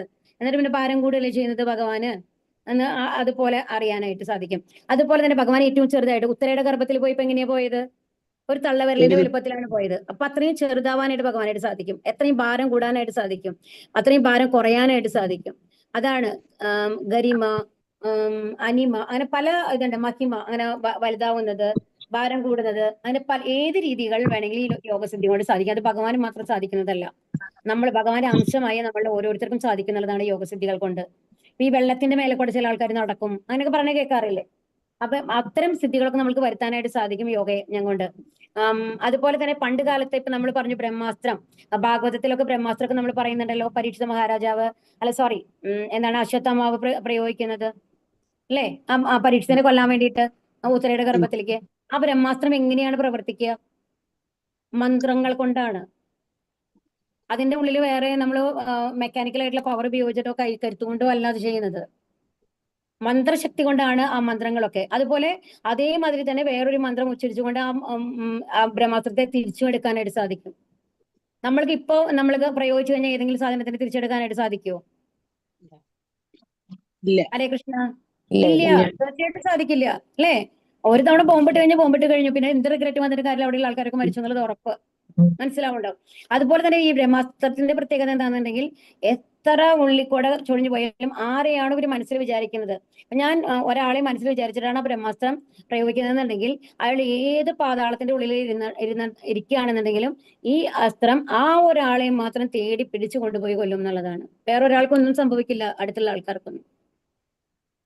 അപ്പൊ അത്രയും എന്താണ് പറയാ കഴിവാണ്. അപ്പൊ നമ്മളുടെ ആ മന്ത്രശക്തി എന്നൊക്കെ പറയുന്നത്, യോഗശക്തി എന്നൊക്കെ പറയുന്നത് നമുക്ക് ഇമാജിൻ ചെയ്യാൻ പോലും കഴിയാത്ത അത്രയ്ക്ക് നമ്മൾക്ക് ശക്തിയുണ്ട്. പക്ഷെ നമ്മളൊക്കെ എന്താണ് ഭൗതിക കാര്യങ്ങളിലും മുഴുകി ഒരിക്കലും നമ്മൾ ഒരു 5 മിനിറ്റ് നേരം നമുക്ക് മെഡിറ്റേഷൻ ചെയ്യാൻ പറ്റുമോ? ഇല്ല. പകുതി 10 കാര്യങ്ങളാണ് നമ്മുടെ തലയിൽ വരിക അല്ലെ? അപ്പൊ യോഗയജ്ഞം എന്നൊക്കെ പറയുന്നത് ശരിക്കും ആ എന്താണ് സത്യയുഗ കാലത്തൊക്കെ അങ്ങനെയാണ് അവർ സമാധിയിൽ ഇരുന്നിട്ട് ഭഗവാന്റെ അടുത്തേക്ക് പോയിരുന്നത്. അപ്പൊ എന്താണ് അവരുടെ കഴിവുണ്ടായിരുന്നത്? നമ്മുടെ പ്രാണനെ ബ്രഹ്മരന്ധ്രത്തിൽ കൂടി എവിടേക്ക് വേണമെങ്കിലും പുറത്തേക്ക് കൊണ്ടുപോയി ഏത് സമയത്ത് വേണമെങ്കിലും കൊണ്ടുപോയി തിരിച്ചു കൊണ്ടുപോകാനുള്ള ഒരു കഴിവ് അവർക്കുണ്ടായിരുന്നു എന്നുള്ളതാണ്. സ്വാധ്യായ യജ്ഞം, വൈദിക സാഹിത്യം വായിച്ച് പഠിക്കുന്നവർ, ഇതാണ് ഇപ്പൊ വേദങ്ങളൊക്കെ പഠിച്ച് ഭഗവാനെ കുറിച്ചുള്ള അറിവ് സമ്പാദിക്കുക എന്നുള്ളതാണ് സ്വാധ്യായ യജ്ഞം എന്ന് പറയുന്നത്. നേരിട്ടുള്ള ഭഗവത് സേവനമായതുകൊണ്ട് ഇവയിൽ നിന്നെല്ലാം വ്യത്യസ്തമാണ് കൃഷ്ണാബോധം. പക്ഷെ നമ്മൾക്ക് ഈ കലിയുഗത്തിൽ പ്രാക്ടിക്കൽ ആയിട്ടുള്ളത് ഏതാണ്? ഭഗവാനിൽ സമർപ്പിച്ചിരിക്കുക. കാരണം നമ്മൾക്ക് ബുദ്ധിയില്ല, മടിയുമാണ്. ഇപ്പൊ ഭഗവത്ഗീത ക്ലാസ്സിൽ ഒരു മണിക്കൂർ ഇരിക്കാൻ നമ്മൾ എത്ര കഷ്ടപ്പെട്ടിട്ടാണ് വന്നിരിക്കുന്നത് അല്ലെ? ഇത് 2 മണിക്കൂറാണെങ്കിൽ ആരും ഉണ്ടാവില്ല. അപ്പൊ അങ്ങനെയാണ് നമ്മളുടെ കാര്യം. അതായത് നമ്മളുടെ ആയുസ് എന്ന് പറഞ്ഞാൽ വളരെ കുറവാണ്. 100 വർഷം എന്ന് മാക്സിമം പറയുന്നു. ഒരു 80 വർഷം ജീവിച്ചാലായി അല്ലേ? അങ്ങനെയാണുള്ളത്. അപ്പൊ അതുകൊണ്ട് തന്നെ നേരിട്ടുള്ള ഭഗവത് സേവനമാണ് കലിയുഗത്തിനെ സംബന്ധിച്ചിടത്തോളം ഏറ്റവും നല്ലത്, ഏറ്റവും എളുപ്പത്തിൽ ഭഗവാന്റെ അടുത്ത് എത്താൻ പറ്റുന്നത്. അതാണ് കൃഷ്ണാബോധം എന്ന് പറയുന്നത്. അപാനേ ജുഹ്വതി പ്രാണം പ്രാണേ പാനം തഥാ പരേ പ്രാണാപാനഗതിരുദ്ധ്വ പ്രാണായാമപരായണ അപരേ നിയതാഹാര പ്രാണാൻ പ്രാണേഷു ജുഹ്വതി. ശ്വാസചലനത്തെ ഉച്ഛ്വാസത്തിലും ഉച്ഛ്വാസചലനത്തെ ശ്വാസത്തിലും അർപ്പിച്ചുകൊണ്ട് ശ്വാസനിരോധം ചെയ്ത് സമാധിയിൽ വർത്തിക്കുവാൻ താല്പര്യമുള്ള മറ്റു ചിലരുണ്ട്. ഇതാണ് അഷ്ടാംഗയോഗയുടെ ലാസ്റ്റ് സ്റ്റെപ്പ് കേട്ടോ. ഇപ്രകാരം അവർ ശ്വാസത്തെ പൂർണ്ണമായി നിർത്തി അവസാന സമാധിസ്ഥരാകുന്നു. മറ്റു ചിലർ ആഹാര നിരോധനത്താൽ ഉച്ഛ്വാസത്തെ അതിൽ തന്നെ ഹോമിക്കുന്നു. ഇത് പലതരത്തിലുള്ള യോഗ ഇതാണ് പറയുന്നത് കേട്ടോ. കൃഷ്ണാബോധം വന്ന ഒരാൾക്കാവട്ടെ എപ്പോഴും അതീന്ദ്രിയ ഭഗവത് സേവനത്തിൽ മുഴുകിയിരിക്കയാൽ സ്വാഭാവികമായി തന്നെ ഇന്ദ്രിയ നിയന്ത്രണം സാധിക്കുന്നു. അപ്പൊ ഇതിലൊക്കെ എന്താണെന്നുണ്ടെങ്കിൽ എന്താണ് നമ്മൾ പറയുന്ന ഈ ഭക്തിയുടെ സേവനവും മറ്റു യോഗ പദ്ധതിയിൽ നമ്മുടെ വ്യത്യാസം എന്നുള്ളതാണ് ഇവിടെ നമ്മളോട് പറയുന്നത്. ഇപ്പോ എന്തുകൊണ്ട് നമ്മളോട് കൃഷ്ണാബോധം ചെയ്താൽ മതി, ഭക്തി സേവനം ചെയ്താൽ മതി എന്ന് പറയുന്നത് നല്ലതാണ്. അപ്പൊ ഇതിൽ എങ്ങനെയാണെന്നുണ്ടെങ്കിൽ നമ്മള് ഇന്ദ്രിയങ്ങളെ കൂടെ നിയന്ത്രിച്ചു കൊണ്ടുവരികയാണ്. ഞാൻ ഇനി മിണ്ടില്ല, ഞാൻ ഏത് ആഹാരവും കഴിക്കില്ല, നമ്മുടെ നിർബന്ധപൂർവ്വം നമ്മളിങ്ങനെ പിടിച്ചു വെച്ചേക്കാണ്. ബല്ലായിട്ട് പിടിച്ചു വെക്കുക എന്ന് പറയില്ലേ?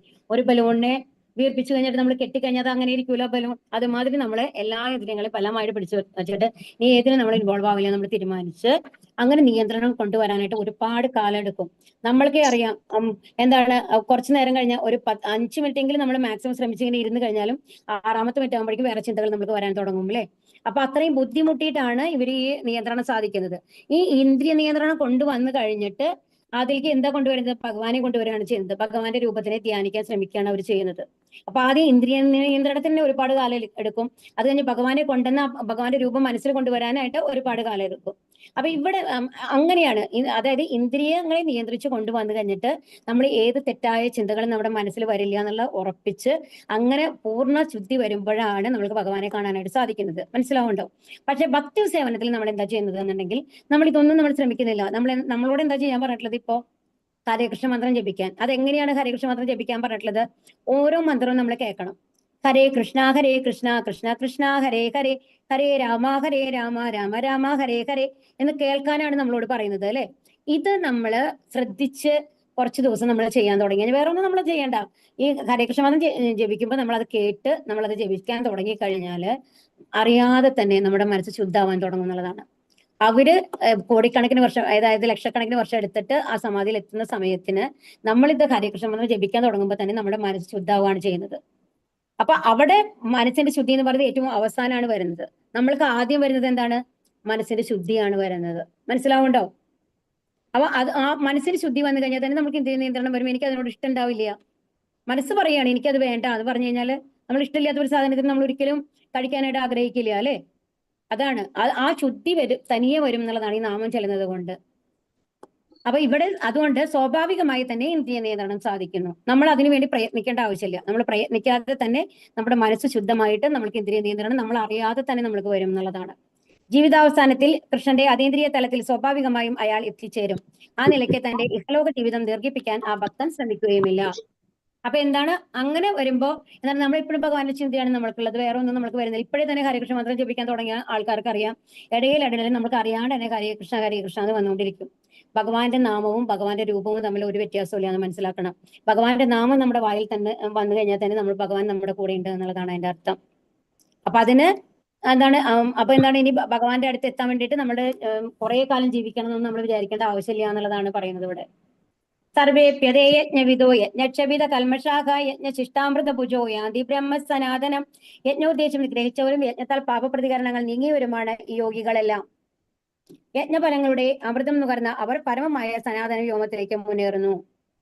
അപ്പൊ ഏത് യജ്ഞങ്ങളാണെന്നുണ്ടെങ്കിലും ആ യജ്ഞ ഉദ്ദേശം ഗ്രഹിച്ച ആൾക്കാരും യജ്ഞത്താൽ പാപപ്രതികരണങ്ങൾ നീങ്ങിയവരും. അതായത് ഏത് യജ്ഞം കൊണ്ട് ഭഗവാന്റെ അടുത്തെത്താം. ഏറ്റവും എളുപ്പത്തിൽ എത്താൻ പറ്റുന്നത് എന്താണ്? ഭക്തിയുത സേവനാണ്. അതാണ് നമ്മൾക്ക് ഷോർട്ട് കട്ട് തന്നിട്ടാണ് ഭഗവാൻ. നമ്മളൊക്കെ മടിയന്മാരായ കാരണം കൊണ്ട് നിങ്ങൾ എന്താണ് ലിഫ്റ്റിൽ കൂടെ കയറിക്കോളൂ, സ്റ്റെപ്പ് കയറണ്ട എന്ന് പറയണ ഭഗവാൻ നമ്മളോട്. അപ്പൊ യജ്ഞത്താൽ അങ്ങനെ പ്രതികരണങ്ങൾ നീങ്ങിയവരാണ് ഈ യോഗികളൊക്കെ. അവരെവിടേക്ക് എത്തും? ഭഗവാന്റെ അടുത്തെത്തും എന്നാണ് പറയുന്നത്. ഇതുവരെ പല വിധത്തിലുള്ള യജ്ഞങ്ങളെ പറ്റി വിവരിച്ചതിൽ നിന്ന് അവയുടെ എല്ലാം ലക്ഷ്യം ഇന്ദ്രിയ നിയന്ത്രണമാണ് എന്ന് മനസ്സിലാക്കാം. അപ്പൊ ഏത് യജ്ഞങ്ങളാണെന്നുണ്ടെങ്കിലും എന്താ വേണ്ടത്? ഇന്ദ്രിയ നിയന്ത്രണം വരണം. അപ്പം മറ്റുള്ള യജ്ഞങ്ങളിലൊക്കെ ഇന്ദ്രിയ നിയന്ത്രണം സാധിച്ചതിന് ശേഷം മനസ്സ് ശുദ്ധമാകുന്നു. നമ്മളുടെ ഭക്തി സേവനത്തിന്റെ കാര്യത്തിൽ എന്താണ്? നമ്മുടെ മനസ്സ് ശുദ്ധമാകുന്നത് കൊണ്ട് നമ്മൾക്ക് ഇന്ദ്രിയ നിയന്ത്രണം സാധിക്കുന്നു. രണ്ട് വ്യത്യാസം മനസ്സിലായോ? മനസ്സിലായിട്ടില്ലേ ആർക്കും? ഹരേ കൃഷ്ണ. മനസ്സിലായില്ലേ? ആ, കാരണം ഭക്തി സേവനം ചെയ്യുമ്പോൾ തന്നെ നമ്മുടെ ഉള്ളിൽ നിന്ന് ആഗ്രഹങ്ങൾ കുറയുകയാണ്. അപ്പൊ നമ്മൾക്ക് ഇന്ദ്രിയ നിയന്ത്രണം, നമ്മളായിട്ട് മെനക്കെട്ട് നിന്ന് ഇന്ദ്രിയങ്ങളെ നിയന്ത്രിക്കേണ്ട ആവശ്യമില്ല എന്നർത്ഥം. ഏതെങ്കിലും മുമ്പ് നമ്മൾക്ക് വളരെ ഇഷ്ടപ്പെട്ട ഭക്ഷണ സാധനങ്ങളായിക്കോട്ടെ, ഇപ്പൊ നമ്മള് കൃഷ്ണാബോധത്തിൽ വന്ന് ഹരേകൃഷ്ണ മന്ത്രം ജപിക്കുമ്പോൾ അത് വേണം, അത് വേണ്ട നമ്മൾക്ക് തോന്നാൻ തുടങ്ങും. നമ്മൾ ഉള്ളിൽ നമ്മളോട് പറയും ഇത് വേണ്ട അല്ലേ, നമ്മൾ പറയാൻ തുടങ്ങും. അതാണ് അതിന്റെ ശരി ഇതായിട്ടുള്ളത്. അങ്ങനെയാണ് നമ്മൾക്ക് വിരക്തി വരുന്നത്. അല്ലാതെ നമ്മൾ നിർബന്ധപൂർവ്വം ഇത് കഴിക്കാൻ പാടില്ല, അത് കഴിക്കാൻ പാടില്ല എന്ന് പറഞ്ഞ് നമ്മൾ നിർബന്ധിച്ചിട്ടല്ല. സ്വാഭാവികമായിട്ട് വരുന്നതാണ് ഭക്തി സേവനത്തില്. നായം ലോകോസ്തി യജ്ഞസ്യ കുതോജ്ഞ കുരു സത്തമ കുരു ശ്രേഷ്ഠ. യജ്ഞമനുഷ്ഠിക്കാതെ ആർക്കും ഈ ലോകത്തിൽ തന്നെ സന്തുഷ്ടിയോടെ ജീവിക്കാനാവില്ല, പിന്നെയല്ലേ പരലോകത്തിൽ. ഇവിടെ പറയുന്ന മെയിനായിട്ട് എന്തൊക്കെ പറഞ്ഞു കഴിഞ്ഞാലും യജ്ഞങ്ങൾ ചെയ്യണം. എന്താണ് യജ്ഞങ്ങൾ ചെയ്യേണ്ടതിന്റെ കാരണം നമ്മൾ പറഞ്ഞില്ലേ? എല്ലാം ഭഗവാനാണ് തരുന്നത്. അപ്പൊ ഭഗവാനെ നമ്മൾ തിരിച്ചെന്തെങ്കിലും ചെയ്യണ്ടേ? ഹരേ കൃഷ്ണ. അതുകൊണ്ട് യജ്ഞങ്ങൾ ഭഗവാന് വേണ്ടി സമർപ്പിച്ച് ചെയ്യുന്ന ഏത് പ്രവൃത്തിയും യജ്ഞങ്ങളാണ്. അപ്പൊ ഭഗവാൻ നമ്മളോട് സ്പെഷ്യലായിട്ടൊന്നും ചെയ്യാൻ പറയുന്നില്ല. നിങ്ങളൊരു ഭക്ഷണം പാകം ചെയ്യുമ്പോൾ എന്നെ വിചാരിച്ച് എനിക്ക് വേണ്ടി പാകം ചെയ്യൂ, അപ്പൊ അത് യജ്ഞമായി. അത്രയ്ക്ക് നമ്മളോട് പറയുന്നുള്ളൂ. മനസ്സിലാവുണ്ടോ പറയുന്നത്? നമ്മൾ എന്ത് പ്രവൃത്തി ചെയ്യുമ്പോഴും ഭഗവാനെ സ്മരിച്ച് ഭഗവാന് വേണ്ടി സമർപ്പിച്ച് ചെയ്താൽ അതൊരു യജ്ഞമായി എന്നുള്ളതാണ്. ഭൗതിക ജീവിതത്തിലെ എല്ലാ പ്രശ്നങ്ങൾക്കും പരിഹാര മാർഗമാണ് കൃഷ്ണാവബോധം. അപ്പൊ എന്താണ് ഈ ഭൗതിക ലോകത്തിലെ എല്ലാ പ്രശ്നങ്ങൾക്കുള്ള പരിഹാര മാർഗം? എന്താണ്? കൃഷ്ണാവബോധമാണ്. ഏവം ബഹുവിധ യജ്ഞ വിദധാ ബ്രഹ്മണോ മുഖേ കർമ്മജാൻ വിദ്ധി താൻ സർവേ ഏവം ജ്ഞാത്വാ വിമോക്ഷ്യസേ. പല വിധത്തിലുള്ള ഈ യജ്ഞങ്ങളെല്ലാം വേദസമ്മതങ്ങളാണ്. ഇവ എല്ലാം വിവിധ കർമ്മങ്ങളിൽ നിന്ന് ഉളവായതുമാണ്. ഈ സത്യം മനസ്സിലാക്കിയാൽ നിനക്ക് മുക്തി നേടാം. അപ്പൊ എന്താ പറയുന്നത്? ഈ ഞങ്ങളിപ്പോ കുറെ തരത്തിലുള്ള യജ്ഞങ്ങൾ പറഞ്ഞു അല്ലെ? നമ്മൾ ദ്രവ്യമായ യജ്ഞം പറഞ്ഞു, തപോമയ യജ്ഞം പറഞ്ഞു, സ്വാധ്യായ യജ്ഞം പറഞ്ഞു. ഈ യജ്ഞങ്ങളെല്ലാം എന്താണുള്ളത്? എല്ലാം വേദങ്ങളിൽ പറഞ്ഞിട്ടുള്ളതാണ്. അപ്പൊ ഏത് തരത്തിലുള്ള യജ്ഞങ്ങൾ ചെയ്തിട്ടായാലും നമ്മൾക്ക് ഭഗവാന്റെ അടുത്ത് എത്താം. പക്ഷെ നമ്മുടെ കലിയുഗത്തിൽ എന്ന് പറയുമ്പോൾ മറ്റുള്ള യജ്ഞങ്ങൾ എന്ന് പറയുന്നത് അതിനുള്ള സമയം നമുക്കില്ല, നമ്മൾക്ക് അതിനുള്ള ബുദ്ധിയില്ല, അതിനുള്ള ക്ഷമയില്ല. സത്യം പറഞ്ഞ ക്ഷമയാണ് ഏറ്റവും കുറവ് നമ്മൾക്കുള്ളത്. അപ്പോൾ ക്ഷമയില്ല. അപ്പൊ അങ്ങനത്തെ ആൾക്കാർക്ക് ഏറ്റവും നല്ലത് ഏതാണ്? ഭക്തി സേവനം ചെയ്തിട്ട് ഭഗവാന്റെ അടുത്ത് എത്താണ് എന്നുള്ളതാണ്. സത്യം മനസ്സിലാക്കിയാൽ നിനക്ക് മുക്തി നേടാം. ശ്രേയാൻ ദ്രവ്യാമയാദ്യജ്ഞ ജ്ഞാനയജ്ഞ പരം തപ സർവം കർമാഖിലം പാർത്ഥ ജ്ഞാനേ പരിസമാപ്യതേ. ഹേ ശത്രുഞ്ജയ, ദ്രവ്യയജ്ഞത്തെക്കാൾ ശ്രേഷ്ഠമാണ് ജ്ഞാനയജ്ഞം. അപ്പൊ ദ്രവ്യം എന്ന് പറയുന്നത്, ദ്രവ്യയജ്ഞം എന്താണ്? നമ്മൾ മറ്റുള്ളവർക്ക് ചാരിറ്റി ചെയ്യുന്നത് അല്ലെ, സഹായങ്ങൾ ചെയ്യുന്നതാണ്. അതിനേക്കാൾ നല്ലതാണ് എന്ത്? ജ്ഞാനയജ്ഞം. ജ്ഞാനത്തോട് ചെയ്യുന്ന യജ്ഞം. എന്താണ്? ഭഗവാനാണ് എല്ലാം നല്ല അറിവോടുകൂടി ചെയ്യുന്ന യജ്ഞം.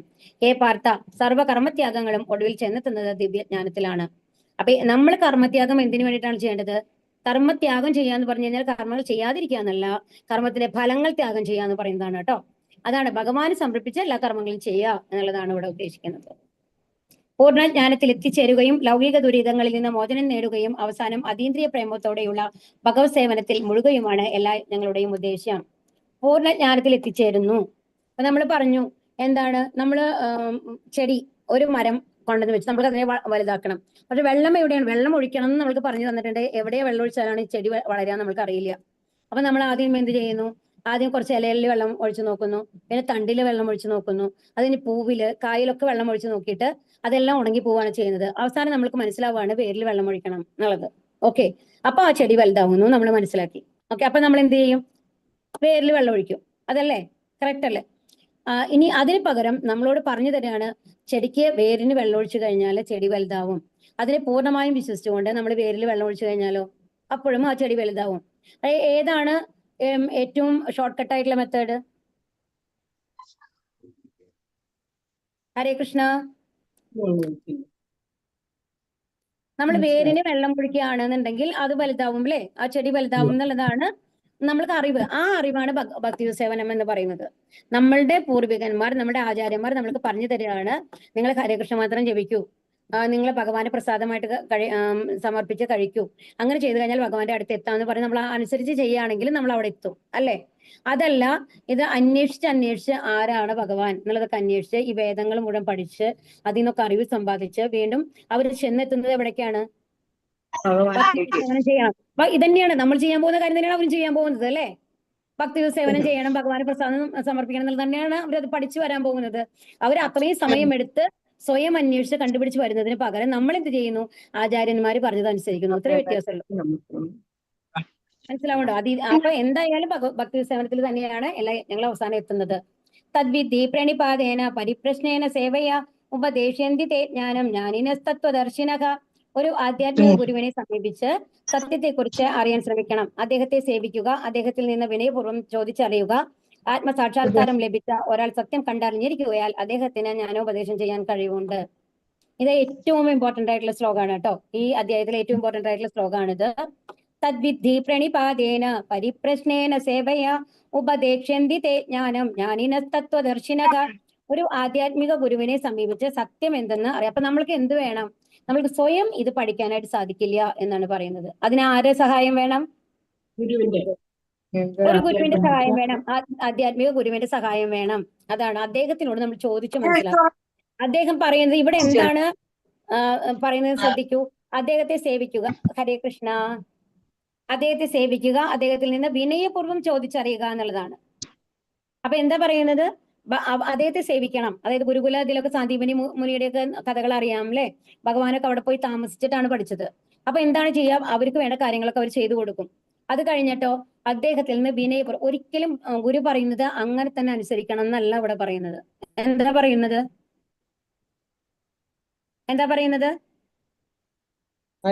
അദ്ദേഹത്തിൽ നിന്ന് വിനയപൂർവ്വം ചോദിച്ചറിയുക എന്നുള്ളതാണ്. അപ്പൊ നമ്മളുടെ സംശയങ്ങളൊക്കെ നമ്മൾ തീർക്കണം. ആ ഗുരുവിനോട് ചോദിച്ച് മനസ്സിലാക്കി എല്ലാ സംശയങ്ങളും തുറന്ന് ചോദിച്ചുകൊണ്ട് എന്തുകൊണ്ടാണ് അങ്ങനെ, എന്തുകൊണ്ടാണ് ഇങ്ങനെ എന്നുള്ളത് വിനയപൂർവ്വം ചോദിച്ച് മനസ്സിലാക്കണം എന്നാണ് പറയുന്നത്. ആത്മസാക്ഷാത്കാരം ലഭിച്ച ഒരാൾ, അതായത് ആ ഗുരു എന്ന് പറയുന്നത് ഭഗവാനെ പൂർണ്ണമായും അറിഞ്ഞ ആളായതുകൊണ്ട് എല്ലാ ചോദ്യങ്ങൾക്കുള്ള ഉത്തരം പറഞ്ഞു തരാനായിട്ട് അദ്ദേഹത്തിന് സാധിക്കും, ഉപദേശം ചെയ്യാനായിട്ട്. സ്വതന്ത്രമായ ഗ്രന്ഥപഠനങ്ങളാകട്ടെ ആധ്യാത്മിക പുരോഗതിക്ക് ആരെയും സഹായിക്കില്ല. അപ്പൊ ഒരു ഭഗവത്ഗീത ബുക്ക് എടുത്തു കഴിഞ്ഞാൽ ഞാൻ തനിയെ പഠിച്ചോളാം എന്ന് പറഞ്ഞു കഴിഞ്ഞാൽ അത് നമ്മൾക്ക് മനസ്സിലാക്കാൻ സാധിക്കുന്ന ഒന്നല്ല എന്നാണ് ഇവിടെ പറയുന്നത്. ജ്ഞാനസിദ്ധിക്ക് വിശ്വാസനായ ഒരു ആചാര്യനെ സമീപിക്കുക തന്നെ വേണം. വൃത്തിനെ പോലെ ദുരഭിമാനം ത്യജിച്ച് സേവിക്കുകയും വേണം.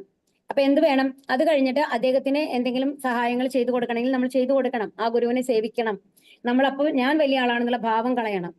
ആത്മസാക്ഷാത്കാരം നേടിയ ആധ്യാത്മിക ഗുരുവിന്റെ സംതൃപ്തി അത്രേ ആത്മീയ ജീവിത പുരോഗതിയുടെ രഹസ്യം. ആത്മീയ ജീവിത പുരോഗതിയുടെ രഹസ്യം എന്താണ്? ഒരു ആധ്യാത്മിക ഗുരുവിനെ, നമ്മുടെ ഗുരുവിനെ സംതൃപ്തിപ്പെടുത്തുക എന്നുള്ളതാണ്, തൃപ്തിപ്പെടുത്തുക എന്നുള്ളതാണ്. വിനയവും സത്യ അന്വേഷണവുമാണ് ആത്മീയ ജ്ഞാനത്തിന് അനുയോജ്യമായ രണ്ട് ഘടകങ്ങൾ. എന്തൊക്കെയാ വേണ്ടത്? വിനയം വേണം, സത്യാന്വേഷണം. എന്താണ് സത്യം അന്വേഷിക്കാനുള്ള ഒരു മനസ്സുണ്ടാവണം. നമ്മൾ ചോദിക്കണം, ചോദിച്ചെന്നെ അറിയണം. ചോദ്യങ്ങൾ ചോദിച്ചു വേണം നമ്മൾ അറിയാൻ എന്നുള്ളതാണ്. വിനയവും സേവനവും ഇല്ലാതെ ആത്മീയ ഗുരുവിനോടുള്ള അന്വേഷണങ്ങൾ ഫലപ്രദങ്ങളാകില്ല. ഗുരുവിന്റെ പരീക്ഷണങ്ങളിൽ ശിഷ്യൻ ജയിക്കേണ്ടതുണ്ട്. അങ്ങനെ ശിഷ്യന്റെ ആഗ്രഹം നിർവ്യാജമെന്ന് ബോധ്യപ്പെട്ടാൽ കലർപ്പില്ലാത്ത ആത്മീയ ജ്ഞാനം നൽകി ഗുരു അയാളെ അനുഗ്രഹിക്കും. അപ്പൊ പണ്ട് കാലത്താണെങ്കിൽ ഗുരുകുല വിദ്യാഭ്യാസത്തിന് വരുന്ന എല്ലാവർക്കും ഗുരുവായിട്ട് ജ്ഞാനം കൊടുക്കില്ല. ആദ്യം തന്നെ കുറെ ടെസ്റ്റുകൾ ചെയ്യും. അപ്പൊ പറയും ഇത് യോഗ്യനാണോ, അത് ശരിയായിട്ട് ഉപയോഗിക്കുമോ, അതിനുള്ള യോഗ്യതയുണ്ടോ എന്നൊക്കെ ടെസ്റ്റ് ചെയ്ത് കഴിഞ്ഞിട്ടാണ്. അതിനാണ് അവർ വിറകെടുക്കാൻ പറഞ്ഞേക്കും, വീട്ടിലത്തെ പണികൾ ചെയ്യിപ്പിക്കും, അങ്ങനെയൊക്കെ. അതായത് ഏത് രീതിയിലും ഏത് സാഹചര്യങ്ങളെയും അവർ നേരിടും, സമചിത്തതയോടുകൂടി നേരിടണം എന്നുള്ളതാണ് ആദ്യത്തെ പാഠം ഗുരു പഠിപ്പിക്കുന്നത്. കാരണം അവിടെ ജാതി മതഭേദങ്ങളോ വലിപ്പ ചെറുപ്പങ്ങളോ ഇല്ലാതെ എല്ലാവരെയും ഒരുപോലെ കാണാനുള്ള ഒരു മനസ്സ് അവർക്ക് ഉണ്ടാവണം. അങ്ങനത്തെ ഒരാളുടെ ഉള്ളിലേക്കാണ് വേദജ്ഞാനം എന്ന് പറയുന്നത് ആര് കൊടുക്കുള്ളൂ? ഗുരു കൊടുക്കുള്ളൂ. അപ്പൊ അങ്ങനെ നിർവ്യാജം എന്ന് ബോധ്യപ്പെട്ടാൽ ആത്മീയജ്ഞാനം നൽകും എന്നാണ് പറയുന്നത്. യജ്ഞാത്വാനാ പുനർമോഹം ഏവം യാസ്യസി പാണ്ഡവായേന ഭൂതാന്യശേഷേണ ദ്രക്ഷ്യസ്യാന്മാന്യധോമയി. ആത്മസാക്ഷാത്കാരം ലഭിച്ച ഒരു വ്യക്തിയിൽ നിന്ന് യഥാർത്ഥ ജ്ഞാനം ഗ്രഹിച്ചു കഴിഞ്ഞാൽ നീ ഒരിക്കലും മായയ്ക്ക് അധീനനാവുകയില്ല. സർവ്വജീവികളും പരമപുരുഷന്റെ അംശങ്ങളാണെന്നും അവ എന്റേതാണെന്നും നിനക്ക് സ്പഷ്ടമാകും. അപ്പൊ അങ്ങനെയുള്ള ഒരു ഗുരുവിൽ നിന്ന് നമ്മൾ ഒരു ജ്ഞാനം സ്വീകരിക്കുകയാണെങ്കിൽ പിന്നെ ഒരിക്കലും നമ്മളെ ഈ മായയ്ക്ക് കീഴ്പ്പെടുത്താൻ സാധിക്കില്ല എന്നുള്ളതാണ്. അപ്പൊ ഒരു യഥാർത്ഥ ഗുരു എന്ന് പറയുന്നത് ശുദ്ധ ഭഗവത് ഭക്തനാണ്. ഒരു ശുദ്ധ ഭഗവത് ഭക്തനും ഭഗവാനും തമ്മിൽ വ്യത്യാസമില്ല എന്ന് മനസ്സിലാക്കണം. ഭഗവാന്റെ എല്ലാ ഗുണങ്ങളും അവർക്ക് ഉണ്ടാവും. കാരണം അവർ മായയുടെ പിടിയിലല്ല ഉള്ളത്, മായയുടെ പിടിയുടെ മേലെയാണുള്ളത്. അപ്പൊ മായയുടെ പിടി ഈ മൂന്ന് ത്രിഗുണങ്ങളും നമ്മളെ ബാധിച്ചിട്ടില്ലെങ്കിൽ നമ്മുടെ സ്വരൂപം എന്താ? ഭഗവാൻ ഭഗവാന്റെ സ്വരൂപമാണ്. അപ്പൊ അവര് പറയുന്നത് എന്തായാലും കറക്റ്റ് ആയിരിക്കും, അവിടെ തെറ്റുകൾ വരില്ല അല്ലെ? നമ്മുടെ ദേഹത്ത് മായയുള്ള കാര്യം കൊണ്ടാണ് നമ്മൾക്ക് തെറ്റ് സംഭവിക്കുന്നത്. അപ്പൊ ഒരിക്കലും മായക്ക്, അപ്പൊ അവരെ ഒരു ഗുരുവിൽ നിന്ന് നമ്മൾ ജ്ഞാനം കിട്ടിക്കഴിഞ്ഞാൽ ഒരിക്കലും നമ്മൾ മായക്ക് അധീനനാവില്ല എന്നാണ് പറയുന്നത്. ഒരു വെളിച്ചം വരുന്നിടത്ത് ഇരുട്ട് നിലനിൽക്കില്ല അല്ലെ? എന്തായാലും ടോർച്ച് അടിച്ചു കഴിഞ്ഞാലും ആ എന്താണ് ഒരു റൂമിലത്തെ എല്ലാ സാധനങ്ങളും നമുക്ക് വിസിബിൾ ആയിരിക്കും, കാണാൻ സാധിക്കും. കാണാണ്ടിരിക്കാൻ പറ്റുമോ? ഇല്ല. വെളിച്ചം വന്നാൽ എന്തായാലും അവിടെ കാണും, ആ വസ്തുക്കളെ നമുക്ക് കാണാനായിട്ട് സാധിക്കും അല്ലെ? അതുപോലെ തന്നെയാണ് ആ ജ്ഞാനം ലഭിച്ചു കഴിഞ്ഞു കഴിഞ്ഞാൽ നമ്മളുടെ അവിടെ വന്നു കഴിഞ്ഞിട്ട് മായയ്ക്ക്, അതായത് അജ്ഞതയ്ക്ക് സ്ഥാനം ഉണ്ടാവില്ല എന്നുള്ളതാണ്. ഭഗവാന്റെ ആ പ്രകാശം നമ്മുടെ ഉള്ളിൽ വന്നാല് സർവ്വജീവികളും പരമപുരുഷന്റെ അംശങ്ങളാണെന്നും അവ എന്റേതാണെന്നും എനിക്ക് മനസ്സിലാവും. അതാണ്, നമ്മളെല്ലാം ഭഗവാന്റെ അംശങ്ങളാണ്, എല്ലാം ഭഗവാന്റെ സൃഷ്ടികളാണ് എന്നുള്ളതെല്ലാം മനസ്സിലാവും. ഏതൊരു ജീവാത്മാവിനും ഭഗവാന്റെ നിത്യദാസൻ എന്ന നിലയിൽ കൃഷ്ണനിൽ നിന്ന് ഭിന്നമായ അസ്തിത്വമില്ല. അതുണ്ടെന്ന തോന്നലിനെയാണ് മായ എന്ന് പറയുന്നത്. അതായത് നമ്മൾ ഭഗവാന്റെ സേവകൻ മാത്രമാണ്. നമ്മൾക്ക് എന്താണ് തനിച്ചുള്ള ഒരു എക്സിസ്റ്റൻസ് ഇല്ല ശരിക്കും. നമ്മളാണ് വിചാരിക്കുന്നത് ഞാൻ തനിയെ നിൽക്കുന്നു എന്നുള്ളതാണ്. നമ്മൾ ഭഗവാനോട് ചേർന്നിട്ടുള്ള ഒരു വ്യക്തിത്വമാണ് നമ്മുടെ യഥാർത്ഥത്തിലുള്ള വ്യക്തിത്വം. അതാണ് ശരിയായിട്ടുള്ളതും എന്നാണ് ഇവിടെ പറയുന്നത് കേട്ടോ. നമ്മൾ തനിയാണ്, ഭഗവാൻ കൂടെ ഇല്ല എന്നുള്ള തോന്നല് മായയാണ്. അപ്പൊ ഈ ചേതസി പാപേഭ്യ സർവേഭ്യ പാപകൃത്തമക സർവം ജ്ഞാനപ്ലവേനൈവ വ്യജിനം സന്തരിഷ്യസി. പാപികളിൽ വെച്ച് മഹാപാപിയാണെന്നിരിക്കലും അതീന്ദ്രിയ ജ്ഞാനമാകുന്ന തോണിയിൽ സ്ഥിതി ചെയ്യുമ്പോൾ നിനക്ക് ഈ ദുഃഖസമുദ്രം തരണം ചെയ്യാൻ സാധിക്കും. എത്ര പാപം ചെയ്ത ആളാണെന്നുണ്ടെങ്കിലും എന്താണ്, അതീന്ദ്രിയ ജ്ഞാനമാകുന്ന ഈ ഭക്തി സേവനം ചെയ്യാൻ തുടങ്ങിയിട്ട് ആ ഭക്തിയിൽ വന്നു കഴിഞ്ഞാല് എന്താണ്, നമ്മൾ അത്രയും വലിയൊരു സമുദ്രത്തിലാണ് കിടക്കുന്നത്. നമ്മൾ അന്ന് ഒരു പിക്ചർ കണ്ടു അല്ലെ, ഒരാള് മരത്തിൽ തൂങ്ങി കിടക്കണത് കണ്ടില്ലേ? ആ മേലിന്ന് ഓരോ തുള്ളി തേൻ വരും, ഇപ്പുറത്ത് ഭഗവാൻ ഇങ്ങനെ കൈ നീട്ടി നിൽക്കുന്നു, താഴെ 4 ക്രൊക്കഡൈൽ ഉണ്ട്. ആ 4 ക്രൊക്കഡൈൽ എന്താണ്? ജന്മ മൃത്യു ജരാവ്യാധി. താഴെയുള്ളത് മുതലകള് നമ്മളെ പിടിക്കാൻ ഇരിക്കുന്നത്. ജന്മമൃത്യു ജരാവ്യാധിയുള്ള ആ താഴെ 4 എണ്ണം കിടക്കുന്നുണ്ടായിരുന്നു. പിന്നെ അത് ഒരു ആന അതിനെ ആട്ടിക്കൊണ്ടിരിക്കണ്ടായി അല്ലെ? പിന്നെ എന്താണ്, രാത്രിയും പകലുമായിട്ട് 2 ഇതിനെ കാണിച്ചിരുന്നു, എലികളെ കാണിച്ചിരുന്നു, വെള്ള എലിയും കറുത്ത എലിയും ഒക്കെ ആയിട്ട്. അപ്പൊ നമ്മളപ്പോ ഒരു വലിയ സമുദ്രത്തിലാണ് നമ്മൾ കിടക്കുന്നത്. അപ്പൊ ഇതിൽ നിന്ന് രക്ഷപ്പെടണമെങ്കിൽ എന്ത് വേണം? നമുക്കൊരു തോണി വേണം, ഒരു ബോട്ട് വേണം, അല്ലെങ്കിൽ ഒരു വഞ്ചി വേണം. ആ വഞ്ചിയാണ് ഭഗവാന്റെ ജ്ഞാനം എന്ന് പറയുന്നത്. മനസ്സിലാവുണ്ടോ? അപ്പൊ ഇതില് ഇപ്പൊ നമ്മളൊക്കെ ശരിക്കും പറഞ്ഞു കഴിഞ്ഞാല് അറ്റ്ലീസ്റ്റ് ആ തോണിയിൽ കയറി ഇരിക്കുന്നുണ്ട്. ഇപ്പൊ ഭഗവത്ഗീത നമ്മൾ പഠിക്കാൻ തുടങ്ങി, നമ്മളെ ഗുരു വന്നു കഴിഞ്ഞിട്ട് അറ്റ്ലീസ്റ്റ് പ്രഭുപാദയുടെ ഒരു അനുഗ്രഹം കൊണ്ട് നമ്മൾ ആ വഞ്ചിയിൽ കയറിയിരിക്കുകയാണ്. പക്ഷെ ഇനി അതിൽ നിന്ന് ചാടണോ വേണ്ടയോ അവിടെ നിൽക്കണോ എന്നുള്ളത് തീരുമാനിക്കുന്നത് ആരാണ്? നമ്മൾ തന്നെയാണ്. നമ്മൾക്ക് വേണമെങ്കിൽ പുറത്തേക്ക് ചാടാം, സമുദ്രത്തിലേക്ക് ചാടാം, അല്ലെങ്കിൽ ഇതിലിരുന്ന് സമാധാനമായിട്ട് എവിടേക്ക് പോവാം? ഭഗവാന്റെ അടുത്തേക്ക് പോവാം. അത് നമ്മൾ തീരുമാനിക്കണം. ഭൗതിക ലോകത്തെ ചിലപ്പോൾ അജ്ഞാന സമുദ്രമായും ചിലപ്പോൾ ആളിക്കത്തുന്ന ആരണ്യമായും വിശേഷിപ്പിക്കാറുണ്ട്. അതാണ് അജ്ഞാന സമുദ്രം. അതാണ് ഇപ്പൊ നമ്മൾ സമുദ്രമായിട്ട് പറഞ്ഞത് അല്ലെ? ഇനി എന്താ, അല്ലെങ്കിലോ ആളിക്കത്തുന്ന ആരണ്യമാണ്, അത് കത്തിക്കൊണ്ടിരിക്കുന്ന ഒരു ഫോറസ്റ്റ് ആണ് ഈ ഭൗതിക ലോകം. അതിൽ നിന്ന് നമ്മൾ എന്തായാലും രക്ഷപ്പെടണം അല്ലെ?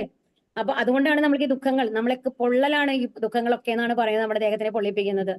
അപ്പൊ എന്തിനാണ്, അപ്പൊ ഭൗതിക ലോകത്തെ എന്തൊക്കെയായിട്ടാണ് വിശേഷിപ്പിക്കാറ്?